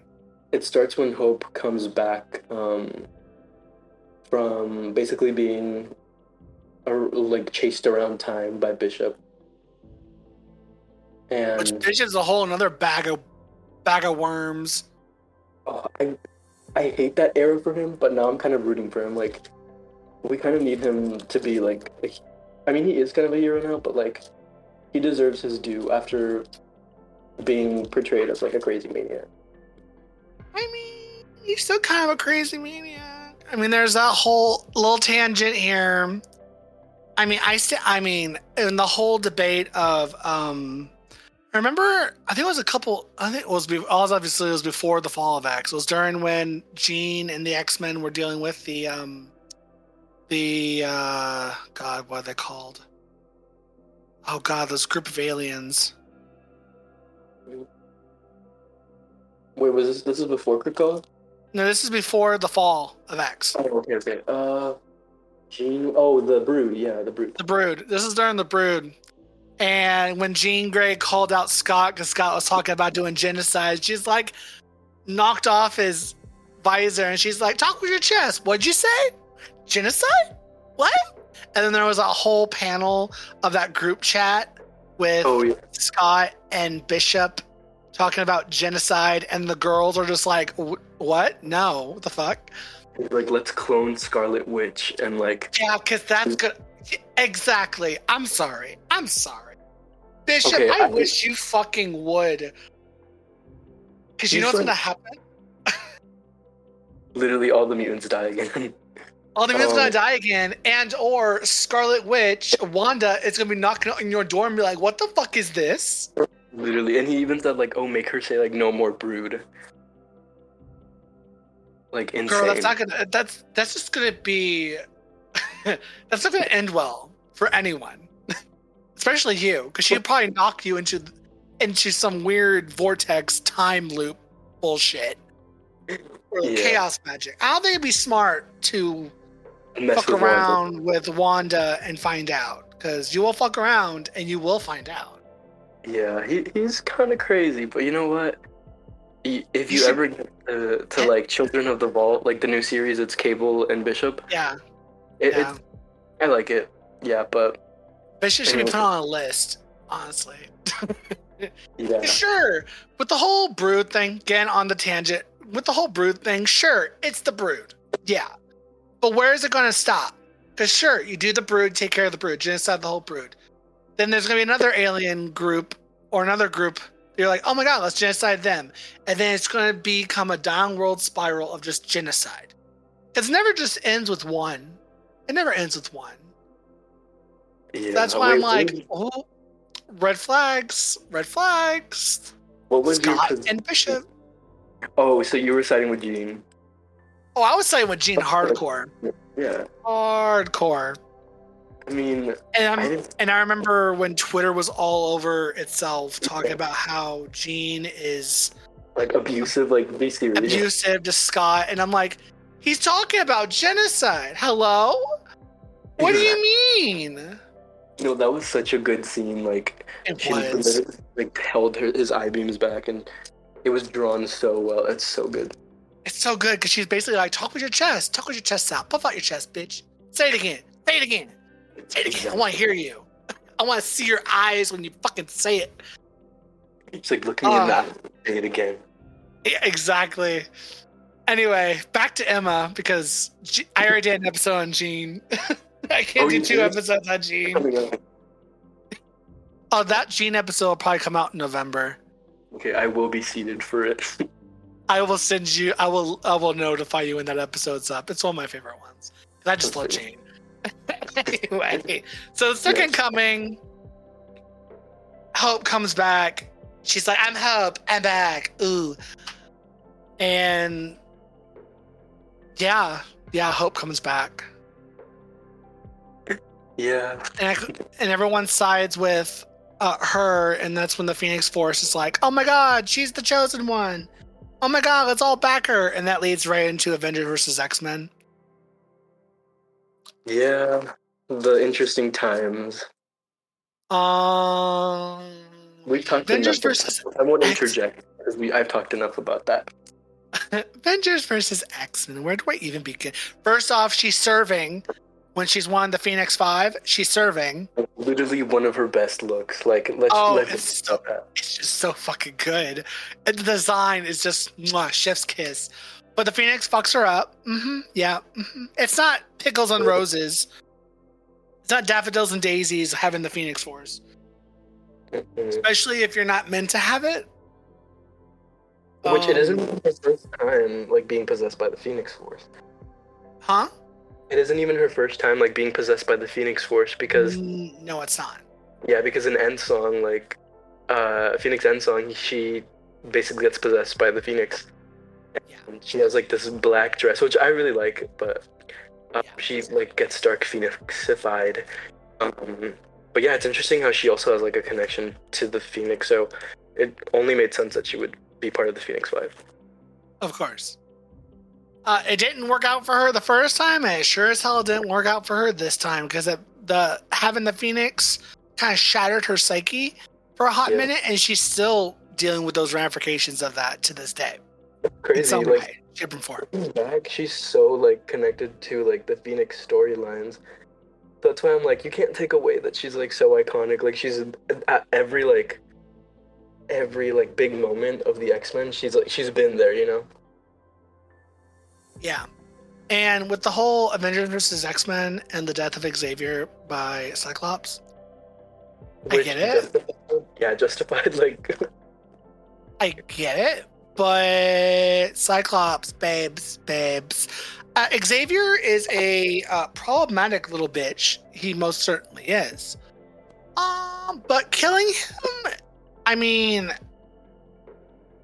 you made him into a martyr, my dude. You kind of didn't help your case at all because no one's going to look at you and be like, oh my God, he's speaking sense. No, he's not. I will side with Cyclops in the sense of like calling out Xavier on his bullshit. Yeah, definitely. But babes, you're not any better. Actually, I think you're worse. I think Scott's worse than Xavier and Magneto. Period. Especially when it comes to the later on. We go through Inhumans versus X-Men and shit. Granted that for reasons, but I think Scott is way worse than those two. And you don't like Revolutionary Scott at all? No, that's the one that sunk it in. That sunk the tombstone in the grave of like, oh, I really don't like Scott. I feel like that era, like which comes right after, either way, it's like was so divisive for like. Either you hate Cyclops or you're like Cyclops was right. No, I mean Cyclops is right in the stuff he's spewing, but the way he's doing it, no. Because absolutely not, babes. Yeah, like I can see, like I don't know, maybe I'm just like I can sympathize with him, but not really because I mean throughout most of his like dark times, kind of, he was dealing with like a bunch of, it's kind of explicitly said he was dealing with a bunch of like mental health issues. Yeah, he was going through it. Yeah, like he was literally having like a breakdown throughout like that whole era after he killed Xavier. So not to get too much into Scott, but I mean like, you know, I think it's interesting how like his. You kind of have to get into Scott because Frost is as attached to his hip throughout this whole fucking thing. Yeah. And it's just like, girl. I hate like that moment in Avengers vs. X-Men when he like takes away like her Phoenix fragment or like Phoenix shard, whatever part of like the Phoenix. It's just that's fucking dickish. Literally. It's like crazy. It's like, girl, the one woman that would stand by you and you're just like, no, it's mine now. Yeah, she did psychically cheat, but I just like they were all under the influence of the Phoenix, so yes, they were. You know, we can give them a little pass. Everyone but Scott. Yeah, You're right. But I will say though, the Phoenix outfit that Scott gets when he is the Dark Phoenix, girl, that slaps. Oh, it's great. And like, And when that happens in Secret Wars, oh, so good. Yeah, so good. So good. Fuck Scott, but like, work. He has moments. He has his moments. Very few and far between, but when they hit, they hit. Yeah, exactly. So the Avengers vs. X-Men happens because the Phoenix Force, the Avengers are like, nah, the Phoenix Force is bad. Get the fuck out of here. X-Men's like, no, this will bring prosperity to the mutants. But what does it do? None of that. It just brings terror and trauma to everybody. And Hope is not all she's cracked up to be, honestly, anyway. She's strong, but she's not like the Messiah, in my opinion. Yeah. She's not really that much of a Messiah type, honestly. Yeah, I do like Hope because, I mean, that's literally... I grew up, like, I mean, those are like the first ones that I read, right? With, like, Hope in it. She was just, like, a little baby, and, like, I think she is badass sometimes. But, like, recently, she's been a little annoying. But just in Immortal X-Men, but I have loved, like, her introduction in the Krakoa era. Part of the Five, like, I feel like they need to lean more into, like, her in the Five. Like, that's such a good era for her. Like, being basically, like, actually the Messiah, bringing people, like, being the key to resurrection. Now that works. Yeah. Having her being the Messiah in the sense now makes sense, kind of, because she's the key component to the resurrection protocol. Yeah, like, I feel like it was finally fulfilled, and I mean, it doesn't, like, they kind of stray away from, like, it being about the Phoenix and more just being about, like, her power, you know? So I like that more because the Phoenix can get messy for a lot of characters, as we have seen, right now. So, like, it's very messy. The Phoenix is a messy queen. We love her, though. We love her. I love the Phoenix. So good. Like, I really do hope Jean Grey gets the Phoenix Force back. Obviously, that's what they're leading up to, which, God, another tangent, because there's tangents everywhere, but God, if she comes back as the Phoenix, Orcus on fucking sight. Y'all can't deal with that? Dude, like, I need her to literally just, like, destroy their space station. Everything in space that they have, she just needs to, like, destroy it. And Nuke it's that crazy. shit.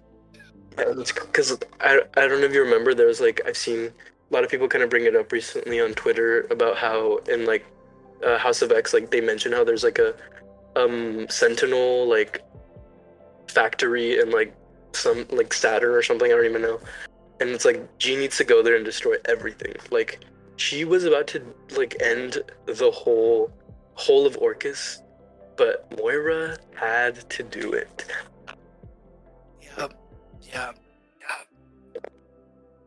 Yeah, fuck up Moira. Just, you know, that's all I want. I want to see Moira crash and burn. All of them. All those clones that Sinister made. All those clones. Mother Righteous. We love Mother Righteous, though. I love Mother Righteous. I love Sinister. I love him. He's camp. He's full on fucking camp. He is okay, I'm gonna edit this part out. How do you feel about the F word? I don't really care. Sinister's a faggot, in, like, the best way possible. He is, like, and I love him. Gillen literally, I do like how, like, campy he is, but, like, Gillen is obsessed with Sinister, which I kind of find concerning. But yeah. But I mean, he's like fun, like, he's like evil fun, a little Celine-ish sometimes, but, like, he just doesn't have the power or, like, the cuntiness to it. He's just, like, crazy and, like, gay. Sinister is fully gay, and Mother Righteous is a queen icon legend. Oh, we love her. She's gonna be a problem later, but I can't wait. Anyway, reeling it back into Emma and not a Mother Righteous, because, girl, I get to a Sinister's episode, that's it. It's a wrap. Literally, like, 5 hours long. Girl, yes, I could talk people's ears off about Sinister. So the Avengers vs. X-Men, Phoenix 5, they all get fucked up. Charles takes all the Phoenix. Not Charles, Scott. Kills Xavier. Whole shindig problem. Fuck you, Scott. You're crazy because the Phoenix Wars. Cool. Then we go into the all-new X-Men, which starts off with Emma. Not starts off, but like Emma's first appearance deals with her being rescued from the prison by Cyclops and Magneto. But it's revealed that her time as the Phoenix has rendered her telepathically,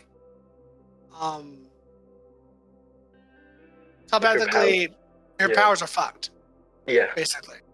Yeah. I think the only thing she can do is the diamond form, but like her psychic powers are all kind of shot. Yeah. Yeah, and she's projects she's uncontrollable. She basically can't control them, but like sometimes she projects her thoughts, and like I think in one of the early issues she literally like just projects like a bunch of like psychic lightning and like messes up a bunch of people. But yeah, I mean I'm not speaking too much on this era just because I think it's like a little regressive for Emma, and I mean the earlier stuff, like I talked so much about like New X-Men and like Astonishing just because I feel like that serviced her so much as a character. But this it's I understand like wanting to shake up like the whole franchise again. I mean it kind of was around like the Marvel Now era. But all different Marvel. Yeah, and I just don't like how it was at the expense of Emma. And yeah, I mean I don't particularly care much for it. I mean there are great like franchise moments in here, like Teen Jean. I love Teen Jean. She's great. I love I don't care that she outed Bobby, like it's fine. Like that's a Jean thing to do though. Yeah. You know what's funny though? Like I remember seeing like a post about like the difference in how Emma and Jean handled Bobby. And then Emma was like, "You're great. Like, you just need to figure yourself out." And then Teen Jean was just like, "You're gay." Yeah. Jean's like, Emma's like, "You got some stuff to figure out, my dude. I saw him." Jean's like, "You're a faggot." Yeah, I mean that's it. That's literally Jean. Like she will like do like she'll tell you the hard truth if you don't want to hear it. We love. She's a self-righteous queen. Yeah, she's like that's the thing. Like I love how she's so self-righteous. Like she always thinks she's right, kind of, but like, you know, she's great. So we go into the all-new X-Men. She's basically spent this era of trying to train and get full control of her telepathy again, which she eventually does, and she still acts as tutor for the Stepford Cuckoos and Teen Jean in the use of their powers. Then we go into all new, all different Marvel, following the Secret Wars and the resurrection of 616. Emma is among a small team of X-Men come into contact with the Terrigen Mist, which this goes into Inhumans versus fucking X-Men. Which we can just skip. No, but like all you need to know, Cyclops is the villain, but it turns out, oh my god, Cyclops has been dead the whole fucking time, and Emma's been disguising herself as Cyclops. So stupid, by the way. Like it is an idea. Like, and she's wearing the black suit again in this run too. I mean, the black suit was not that bad. I mean, it was. It wasn't. No, I wanted to like the Inhumans versus X-Men because I do like some of the Inhumans. Like Medusa, she's serving. She delivered. Love her. I love Black Bolt. Like Black Bolt. Yeah, I do like the movie. I only like the royal family. Whoever like else is Inhuman. I mean, I like Kamala. Like, I would love for the MCU to do the X-Men, the Inhumans again. Yeah, I mean, Inhumans kind of like not that sad show. Oh, you know what? It was sad, but I was seated for that trash. Like, I was watching it every week it came out. I mean, same, but they did my girl Medusa wrong. Literally shaved her head. Like, that's so criminal. I mean, they shaved her head in the comic, but her hair didn't fill the goddamn room. Oh, true. I mean, it was like real bad CGI. I needed her hair to fill a whole goddamn room. And it looks so much like a wig. It did, and it's a shame because the actress that got the player was so good. She was serving it, but the CGI and the show itself was not serving. Ugh. Yeah. I do like anyway, the Black Oh, sorry. Oh, the Black Bolt they got was good. It's a shame that he died in Multiverse of Madness in the most hilarious way possible. Wanda. Yeah. Anyways, oh my god, so many tangents. This is like 3 hours long. It's okay. Oh no, my episodes run like anywhere from an hour and a half to 2.5 hours. We're only been on for 2 hours. Oh, okay. I thought it was longer. I was like, oh my god, I feel like I've been talking so much. Oh no, we talk my ear off. Talk everyone's ear off. We're perfectly fine. I have no qualms on More content. length of episode. More content. But yeah, Inhumans vs. X-Men.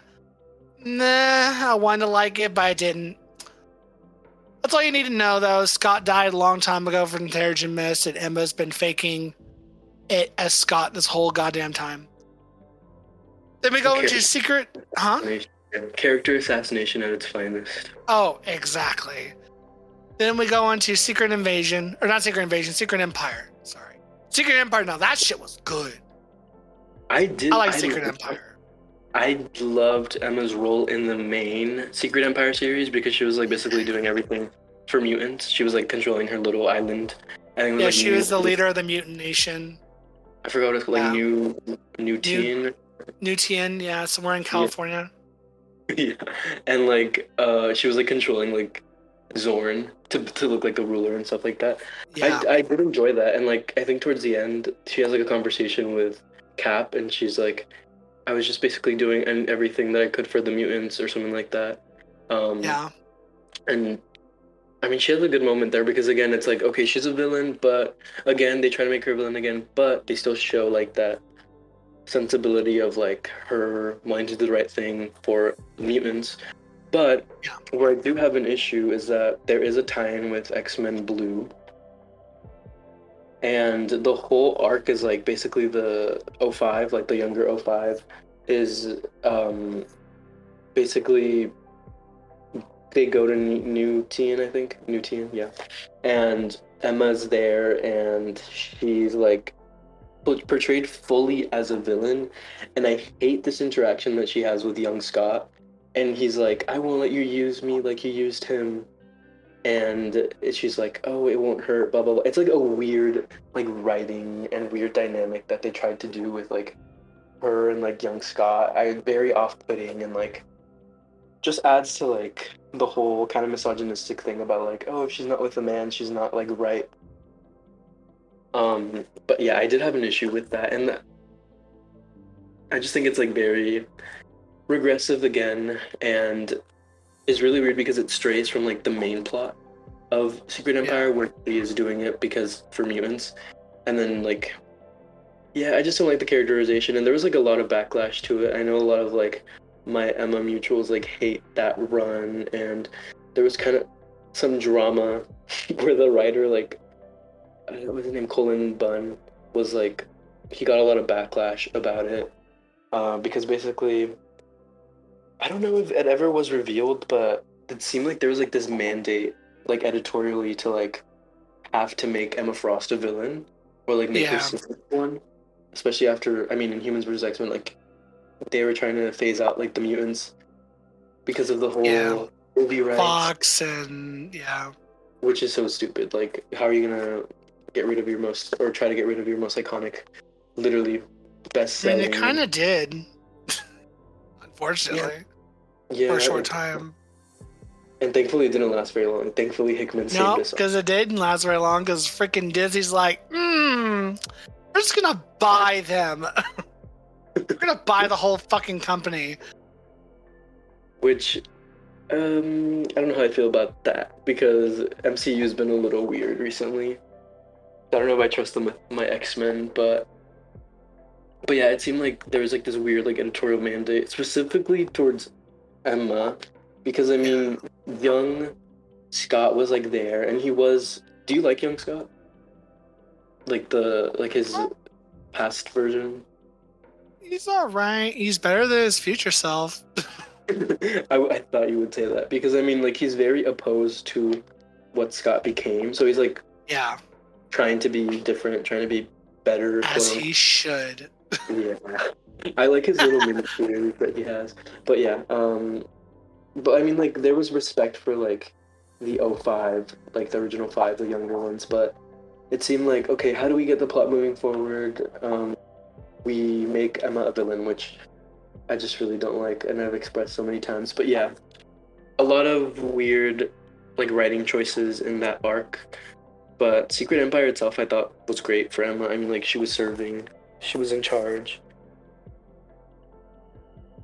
Yeah, she most certainly was. From there, we go into where she became the Black King. I love that one shot.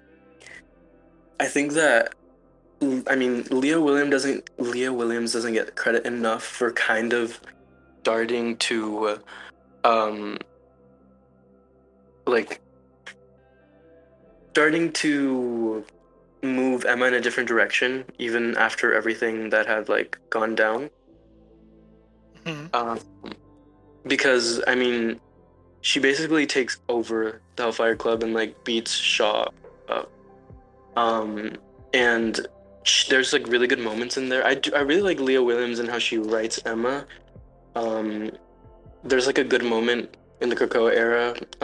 X Factor. Leah Williams is writing X Factor, #7, where she characterizes her really well, and she's like talking about, or she has a conversation. Emma has a conversation with Danny, and she's like, "I understand how you're feeling," because basically she's kind of says characterizes Emma as having like a brutal heart, and she feels everything. And so yeah, I think this did really good for Emma because after all of that Avengers vs. X-Men, Inhumans vs. X-Men, the Bendis era, um, the Secret Empire tie-in, I mean, it was a good step in moving her forward because, again, she had agency, she was getting her revenge, and there's a really good moment in there too where she is like, you know how Emma used to be a dancer for the Hellfire Club, that's how she kind of got her start. Yeah. She is like kind of trying to help the other girls who are still there. And yeah, I think she does, Leah Williams like is really good of touching into her like trauma and like the domestic violence kind of aspect of it. In this like this one shot, I thought it was pretty good, even if it's just like hints of it. Yeah. No, agreed. Agreed. I think it was a very good one shot going over everything here and her saving her brother and a bunch of other stuff she was doing.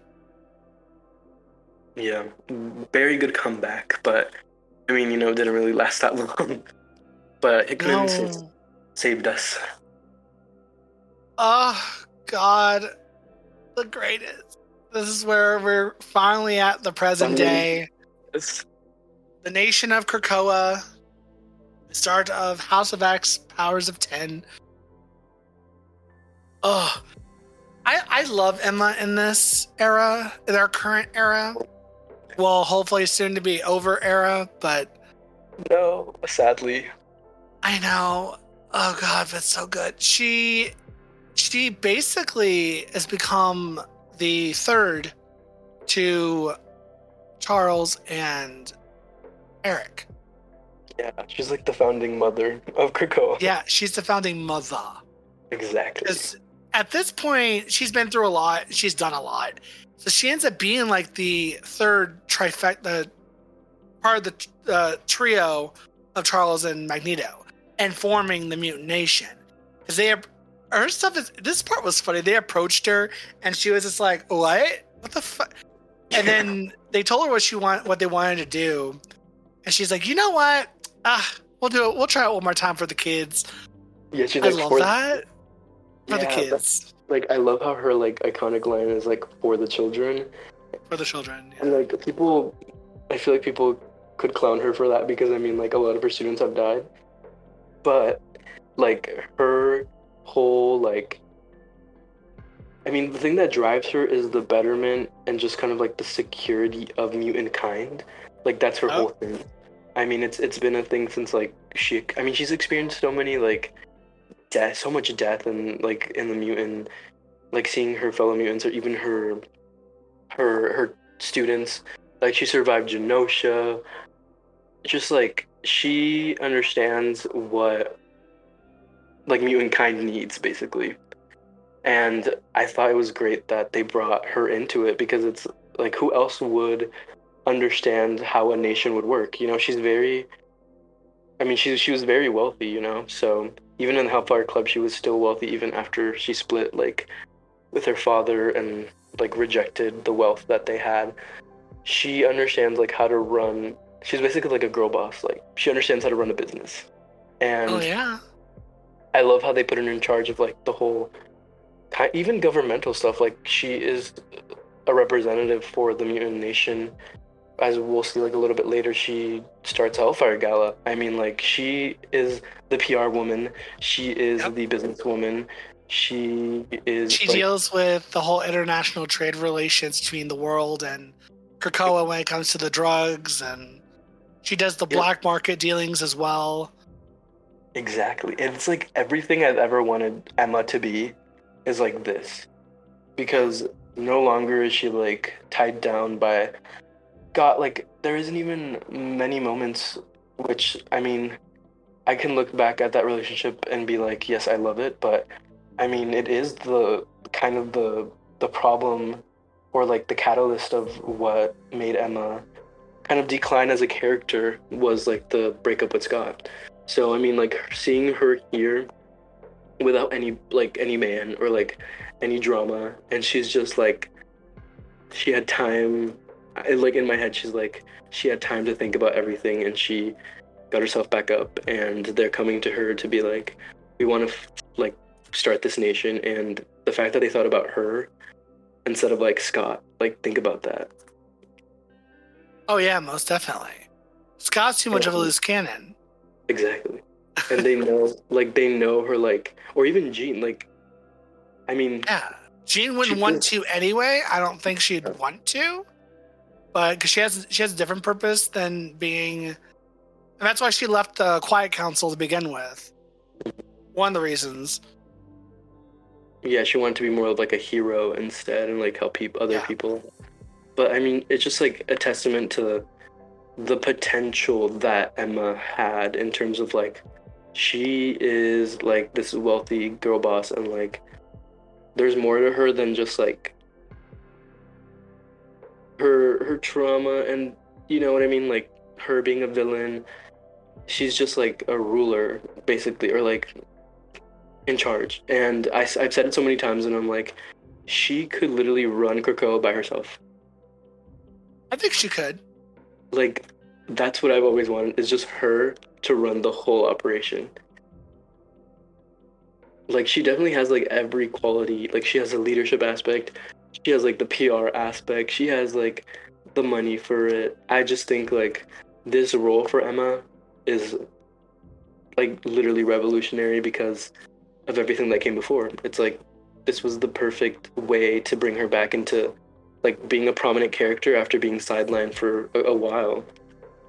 Yeah. So, joining Krakoa, becoming the White Queen of the Hellfire Trading Company. Then it's like, we need Shaw. They're like, do we gotta? And she's like, yeah, I need him. Fuck. They're like, shit, we gotta get Shaw. You can tell the look on her face. She didn't want to say that, but she's like, we need fucking Shaw. And they offer Shaw the Black King, and then from there, Emma asks for one more seat on the Quiet Council, on and that was the Red Queen, Kitty, Kate Pride. I love that so much. Oh, I do. I love the connection between Kate and Emma, and like and this whole interaction that they have throughout the Age of Krakoa, it's just like a cherry on top to their whole interactions with each other since the first the first person that Kitty really met was Emma during the whole Dark Phoenix story. So I mean, like, there's a history between those two, and I love that this Krakoa kind of explores that a little bit, and then they're more familiar and friendly with each other, obviously. Yeah, and like I forgot when was the last time they saw each other, but I like specifically love how the Kitty and Emma relationship has played out, because I mean, she thought she had lost Kitty after like at the end of Astonishing. Kitty's like in this bullet hurling towards space. She phases the entire like it's like a huge. Have you read it? Have you read Astonishing?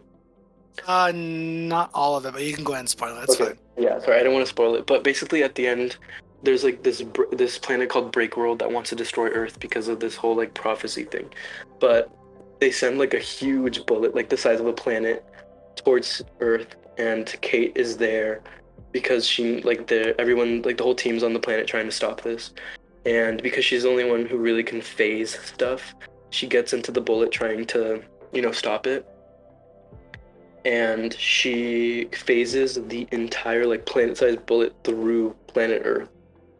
And after that, like the metal that the bullet is made out of is like not interacting well with her power, so she's stuck.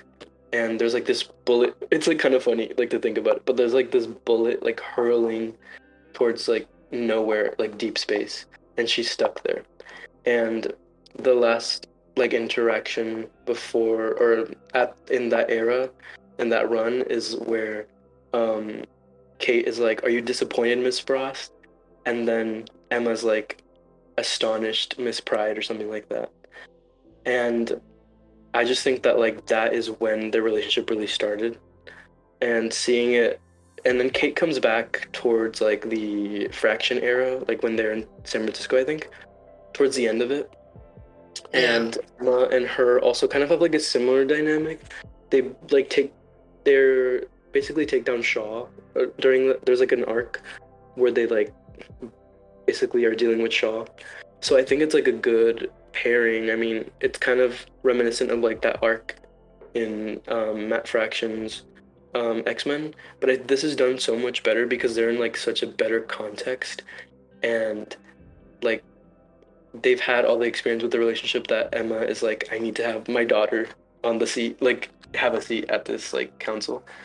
So yeah, I love the relationship so much. And then of course, since Kitty can't go into Krakoa via the gates, she's kind of stuck outside. So that's where the whole Marauders pirates came about, and she became the leader of the Marauders, which is, I'm sorry, people can rail on that book all they fucking want, but I love the Marauders. It's so good. I love it too. They're just like, Jerry Duggan like has some like bad moments there just because of like the whole Kate like funeral, which was a little bit like, it was like culturally insensitive. There's some issues with it, I think. Like with all great books, there's like issues with some things, and the writers don't always hit the mark on things, but I think Duggan like understands Emma really well, and I really like how they brought back kind of her humor, because she's really funny in New X-Men. Like she's like literally the one who cracks all the jokes, and there's like kind of humor to her in the Marauders run. Like she cracks a joke sometimes, or like there's like this, like the way she delivers like a line or something like is meant to be funny. I like that because it's like harkening back to the New X-Men era, because I feel like for such a long time it was like, oh, like especially during Astonishing, like it was a lot of her being like emotional, or a little bit too like depressed, kind of like thinking about what she had gone through. And I feel like here she's like doesn't even need the diamond form to be confident. She's just like confident, you know what I mean? And she can crack a joke, and she can like it definitely feels like she knows she's in charge, and even though she carries some of that trauma, like here she is literally running the shit out of like this book. Yes, most definitely. And the fact that she beats the shit out of Shaw, oh, that's good. So good. I love it. It's yeah, it was like the perfect book, because it's like I love Emma and Kate, and I also love like the history with Shaw, and it's just like Yeah. the perfect. It's basically an Emma Frost book, but I mean, there's like different storylines here and there, but like this was basically her book. You know what I mean? Yeah. And then from there, she of course makes her brother the White Bishop of the Hellfire Trading Company, Yeah, and Shaw wants his son to be on it, and she's like, no, yeah. He like literally, no, yeah, he like kills Kate just to get her a spot, get him a spot. yeah, Oh, Shaw. and no. Let's see. From there, of course, they get Mr. Sinister. And of course, Sinister has the Hellions, which is kind of funny. That Sinister's like, yeah, let's make the Hellions. Emma took that personally She because I mean, did. she literally like like that whole run is kind of. I mean, you don't really get hints of it till like the end, but she's literally been pulling the strings and like trying to get Yeah, intel on with Sinister. Empath, she's been kind of just having her mole there. Yeah, It's so good for her. Like that's such a good moment. Like at the end, they reveal like. I mean, she does show up at the beginning where she's like trying to help Alex like out with his whole like schism.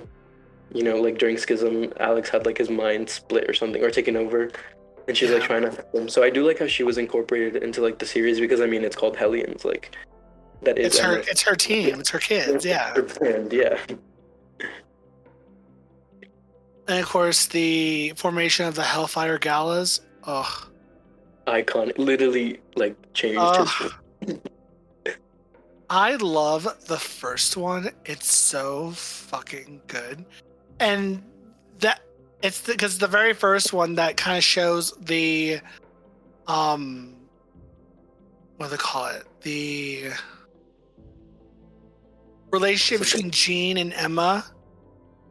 They kind of just laid the bullshit to rest, and I love it. Wait, The which whole look they gave each other, and then get the drinks or the fireworks and shit. And I'm like, there it is. They're besties. Yeah, that Or at was I least, think yeah, that was during like I think that issue is like the last issue of House of X, like House of X number yeah, 6. yeah. But I still love that. It was like a huge celebration, but like I love how they just like exchange like the drinks and it's like, okay, we're putting everything else aside. Like mutants are just like living in their nation being happy. Like there's no need for any past beef, which I mean they even invite villains, which bites them in the ass, but like it's such a good moment. I like Jean and Emma have had good moments in this era. Like they had their giant size X-Men, like Jean and Emma, where they work together to save Storm. Like that's just those are just great moments, and I like how they haven't basically had any beef. Like they're working together, and that's what it should have always been. Yeah, exactly. But then she formed the Hellfire Gala, which is a gala that Krakoa hosts, invites everybody and their mother to. And what was special about the first? I know the second one was the one that showed the whole planet I think the terraforming first Mars. one size. Oh, the first one's planet size? I think so, yeah, because I think the first one was Emma Oh, the like first one was planet size. That's yeah, right. the second one I think was revealing. I don't even, the second one was like kind of like it kind of flopped. Sorry, but like there wasn't. What was the main plot point? I think it might have been about like revealing resurrection, something like that. But I know the first one was like I loved like the art and everything in it. I vividly remember like Emma bringing everybody's mind together, and she like shows. I think she like has a speech or like this presentation or something with the cuckoos, and like she brings like the issue ends with her bringing everybody's attention to Mars, and then it's like the whole extravaganza of them terraforming. It's so good, and I love how Emma was like she would be the one to plan it. You know what I mean? Yeah. Yeah. Yeah. Mm-mm-mm. I think that's also the issue that Storm ends up being the revealed to be the ruler of Mars. Or Uh, the speaker for Soul. yeah. She's like, I think she takes up that role. I don't know if it was there or like at the beginning. Like, it does lead into like Storm's big arc in X-Men Red, and like, which X-Men Red is amazing. Everybody So check it out. good. Literally Do yourself a underrated. favor. Read it. Yeah, Storm is like the best she's been in years, and that's literally why I don't want this era to end, because it's like Emma's been the best she's been in years, Storm's is the best she's been in years, and like Jean is having great moments with like Phoenix and everything. Ugh, I'm gonna miss this era, but yeah. I think they're gonna. Oh, okay. Sideline. My theory is I think they're gonna leave the planet. Then they're gonna go to Mars.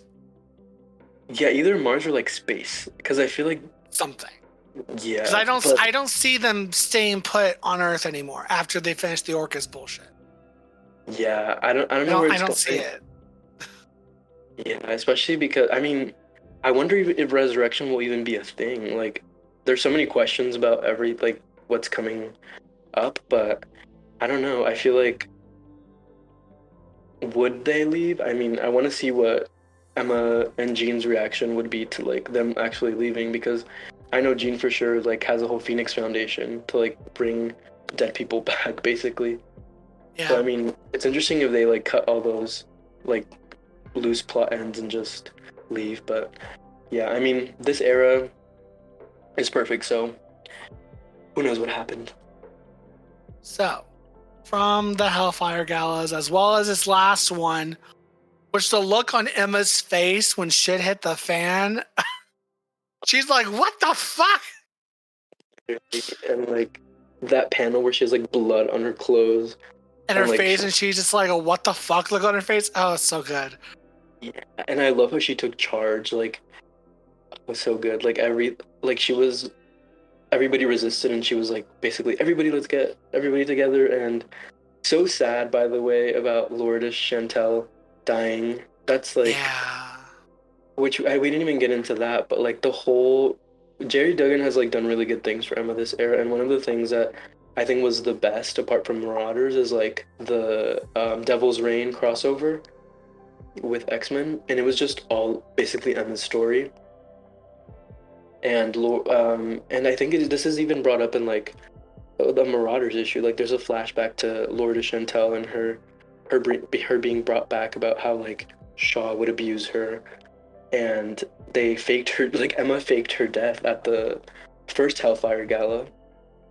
Yeah. That like happened a long time ago, and she's like, she seemingly was killed by a Sentinel, but it was a whole plan by Emma to fake that so she could get away from Shaw. And how Emma brought Lourdes to Kingpin to work for him.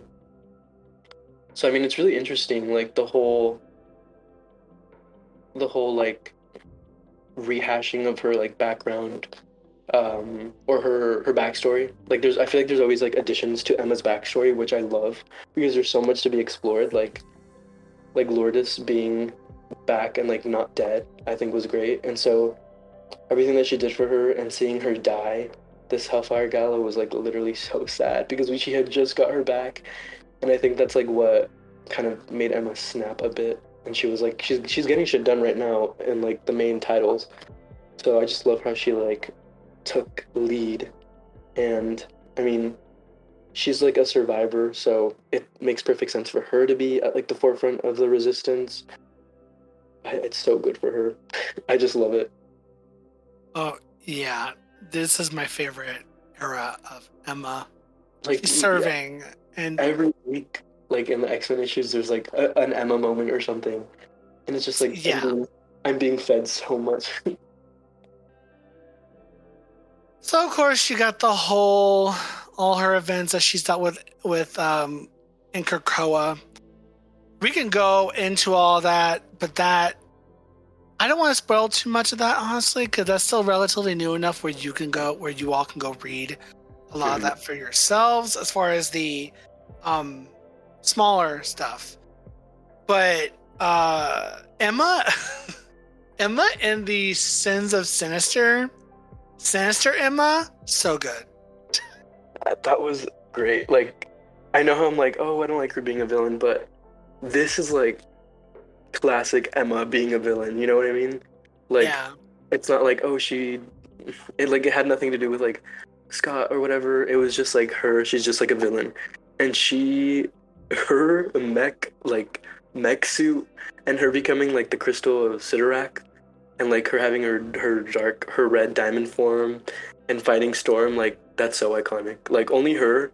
She would have like a mech form of herself, and she like put like big breasts on it, and like it's so funny. She had a chain. It's My so that's good. it's giving Celine big goddess ass form. Exactly. Exactly. I just love it. Like that's Emma if she continued being a villain, she'd just take over the universe. Exactly. And then we lead into today, where we got the whole Tony Stark, Emma Frost storyline that's been happening. Because Tony has been getting fucked over heavily by Orcus.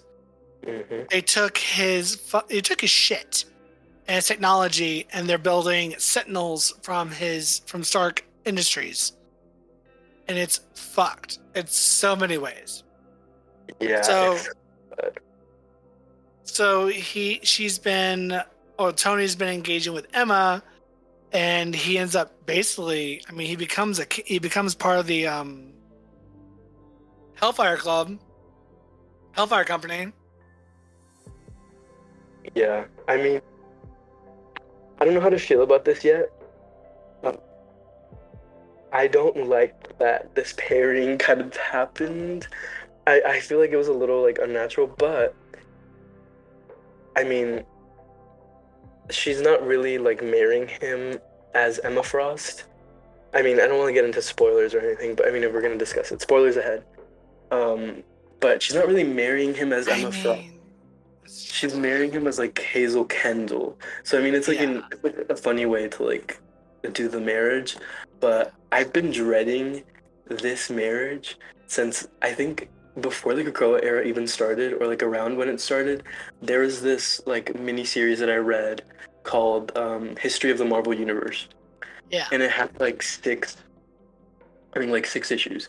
And at the end, it was like giving teases about what might come next, and it was like King in Black, which happened with Venom, like the whole event. And then there was one panel or like one little like image that said the wedding of Tony Stark and Emma Frost, and I was like, that cannot happen.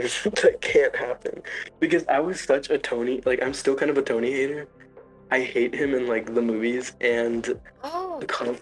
Yeah, yeah, I know. Controversial take. I really don't like him. Yeah. I love Tony. I mean, like, I love that Playboy piece of shit. Oh. I mean, I feel like When yeah, uh, anyways. when I heard about Tony and Emma's wedding, I'm like, it's not real. They're not marrying because they're in love. Nah, No, babes. This yeah. is fully political and fully just like assets. And Yeah. I'm living. Yeah, I mean, it's Like, fun. I love the covers so much. I literally got extra copies of the covers of the To, issues so I can frame them together so I can get that overall big picture of that wedding shot because I want that on my fucking wall. So yeah, I like, literally bought 2 extra copies just so I could frame it. oh my God. Did you get there's this really cool, like, Phil Noto variant of, like, Tony and Emma together. Um, but I just love, like, them being kind of together or, like, being in the same book together is doing wonders for Emma, which I love. But I'm just like not sold on a relationship. I mean, I told you, I used to hate Tony, and I still really don't like movie like MCU Tony.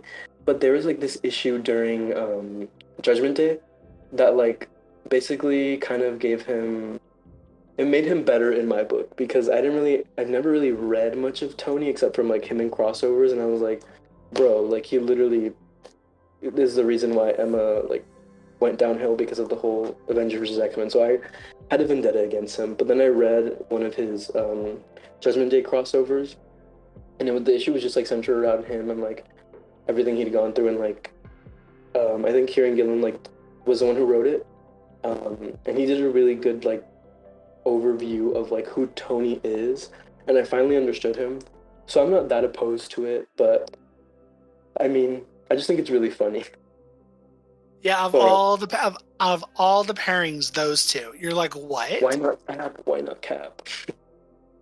Right? I mean, granted, it makes sense for Tony because Tony and Emma are some of the most richest, and obviously Tony's a genius with tech and shit. So it makes sense that they're going to combine their assets and they're going to stick. Ooh, I hope they stick it to Orcus in their pockets. I hope they go for the back door and just like really just fuck their shit up. Yeah, I hope with so this too. alliance. That and with Kingpin in their corner. Oh, Ooh, yeah, that's I didn't even think about Kingpin. Like every Kingpin. When I yeah. first heard about Kingpin and Typhoid Mary, I'm like, oh, Like, y'all when did that fucking with happen? me. Yeah, literally when did that happen? When did that happen? Yeah. I think it was one of the X-Men issues a couple months before the Fall of X stuff started happening, And I mean, where like, when did they ever get together? Like I have no idea. I think that was, I don't know. That's weird. I was like, that's a little random, but I think he married her. They married her so he can get to Krakoa because he was on the run and trying to hide. Oh yeah, after Devil's If I Reign. remember correctly, yeah. But I think he does care about Typhoid Mary in a weird way. Because reading about them too, you can kind of get the feel that there is some emotion there between them. He does protect her. I think like after she gets like, I think she gets hurt during the Hellfire Gala. He like punches like a soldier or like super sentinel. Yeah. But yeah. I love Wilson Fisk in this. And I'm like, oh, is Wilson Fisk actually a good guy? Yeah, I'm like, it's eye question mark. Yeah, I don't think he's necessarily a good guy. I think it's one of those things of like your enemy is my enemy, so we're aligned in that. Yeah, and I mean, I think it's going to be really interesting because, like, I really appreciate how Duggan or whatever, I don't know how to say his name, but Duggan, like, has, for as many faults as some of his writing has, like, he's brought all these plots together, like previous plots with Emma, and has brought them, like, so perfectly together. Like, she's basically the main character of this, her and Kate, which again I love how they're like taking the forefront of it. But like all these plots with Emma and like how she had dealings with Kingpin to help Lourdes, and like all of it just coming together is so good. And yeah, I can't gush about like this current moment for Emma enough, because I mean the art in the Iron Man book is amazing. Like she looks so good. The diamond form, like just her, she looks amazing. And the diamond suit. Oh, yeah. But Tony, you outdid yourself. We do need to get her out of that wig, though. We do need to get her out of that fucking short pixie cut brunette wig. Girl, you're looking like a librarian. I mean, you're serving it. You're serving fashion, but like librarian. Looks like Moira if she like served cunt. Stop. I mean, Moira kind of does serve cunt in like a villain kind of way. Really true. Her little like, I love like the image of Moira like at the bench. That's such an iconic one. And that's all I think about when I see Emma is like literally the same kind of getup. Honestly, when I was reading the Hellfire Gala this past year with that whole shot of Moira going for Xavier and the eyes glowing and she looked kind of monstrous, I was like, ooh, I hate her, but she's serving cunt. No, right? She's like such a good villain. I think first it's Mother Righteous is like the one that I'm like so invested in, but then it's like Moira, like what is she up to? And I feel like the Orchid stuff needs to be like answered really well because I mean we learned that in Inferno they're like on the bright timeline where they win, so I'm like interested in like what happens, you know. I don't know, but everything's convoluted right now because like Moira, I don't even know if she has her powers anymore, but could they even reset the timeline? I don't know, but yeah, all I know is that this moment is very good. It's just so good. I mean, I hope when Jean comes back, because obviously she's going to come back as the Phoenix. I want there to be a moment with her and Emma. I want Emma to find her Jean first. I think that is gonna happen because there was like this solicit for like the most recent solicit for Immortal X-Men, which we haven't even gotten to Immortal X-Men, which we can go into, but like there's a solicit where it's Jean, Scott, Emma, and Xavier, like basically taking kind of shown to be taking on Mother Righteous. So I'm like, that's gonna be such a perfect, like they better team up. Like I need them to team up together because they're really the only like the Trinity in my head, which is Jean, Emma, and Storm, are like the ones who had really done anything. Yeah. So yeah, I mean, I love Storm in X-Men Red, but she hasn't like that means she can't really play like a big role in like the main plot, but Because she has her own shit to deal with on Morocco. yeah, which is also as good, but I mean, I'll take just Emma and Jean like taking on Mother Righteous. Yeah. Yeah.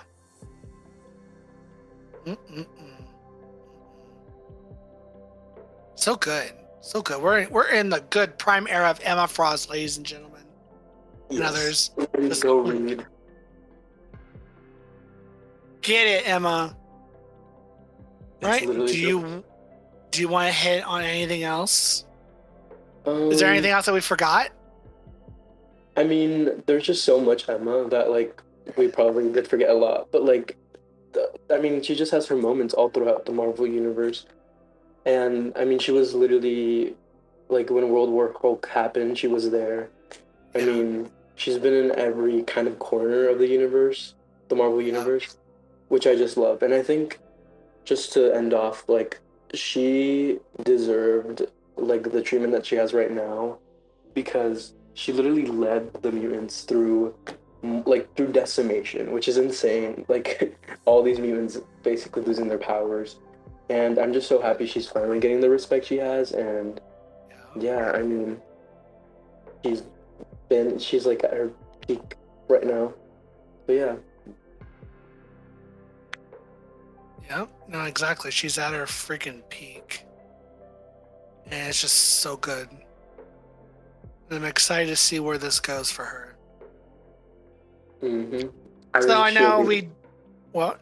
I'm sorry. Yeah, I would just say, like, what I'm hoping the most is Kate and Emma just, like, massacre Orcus.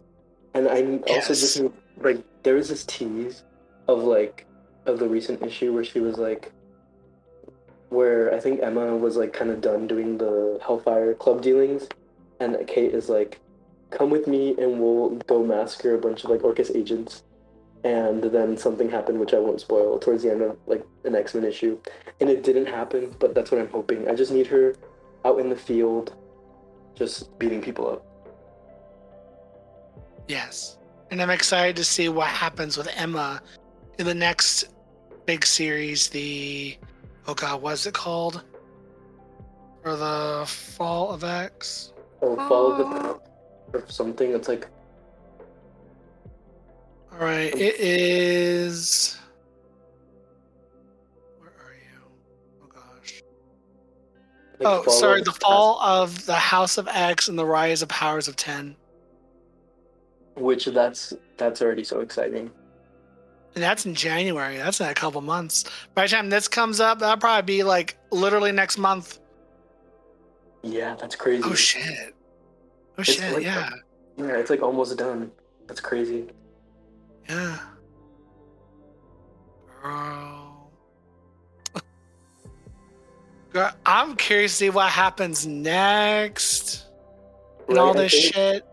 Right now is the most excitement that like probably a bunch of X-Men like comic fans have had in years. I mean, I feel like even since the start of, Hoxpox, like that was the big moment. But right now, everyone's like, how's it gonna end? I feel like there is some animosity, like thinking about, oh, we can't regress. Like it'd be really bad if they regress, because Krakoa like opened up so many possibilities to like what it means to have their own nation, like have their independence and not be slaughtered. But I mean, right now they're being slaughtered. Well, kind of. None of them. I mean, they did get sent into a anyways. Hellfire Gala did happen, but it's like there was this moment where like they were at the top of the world, and it was so good for the stories. But it's interesting where they will go next, because I mean, narrative wise, you have to have like a struggle for these stories to really play out. But yeah, interesting times for X-Men comics. Exactly. So thank you all for listening to today's episode on Emma Frost. I think we just hit the 3-hour mark. That's crazy. It's probably, I don't know. I don't know if it's the longest episode. I know it's one of them. I don't know if I've reached 3 hours yet on an episode.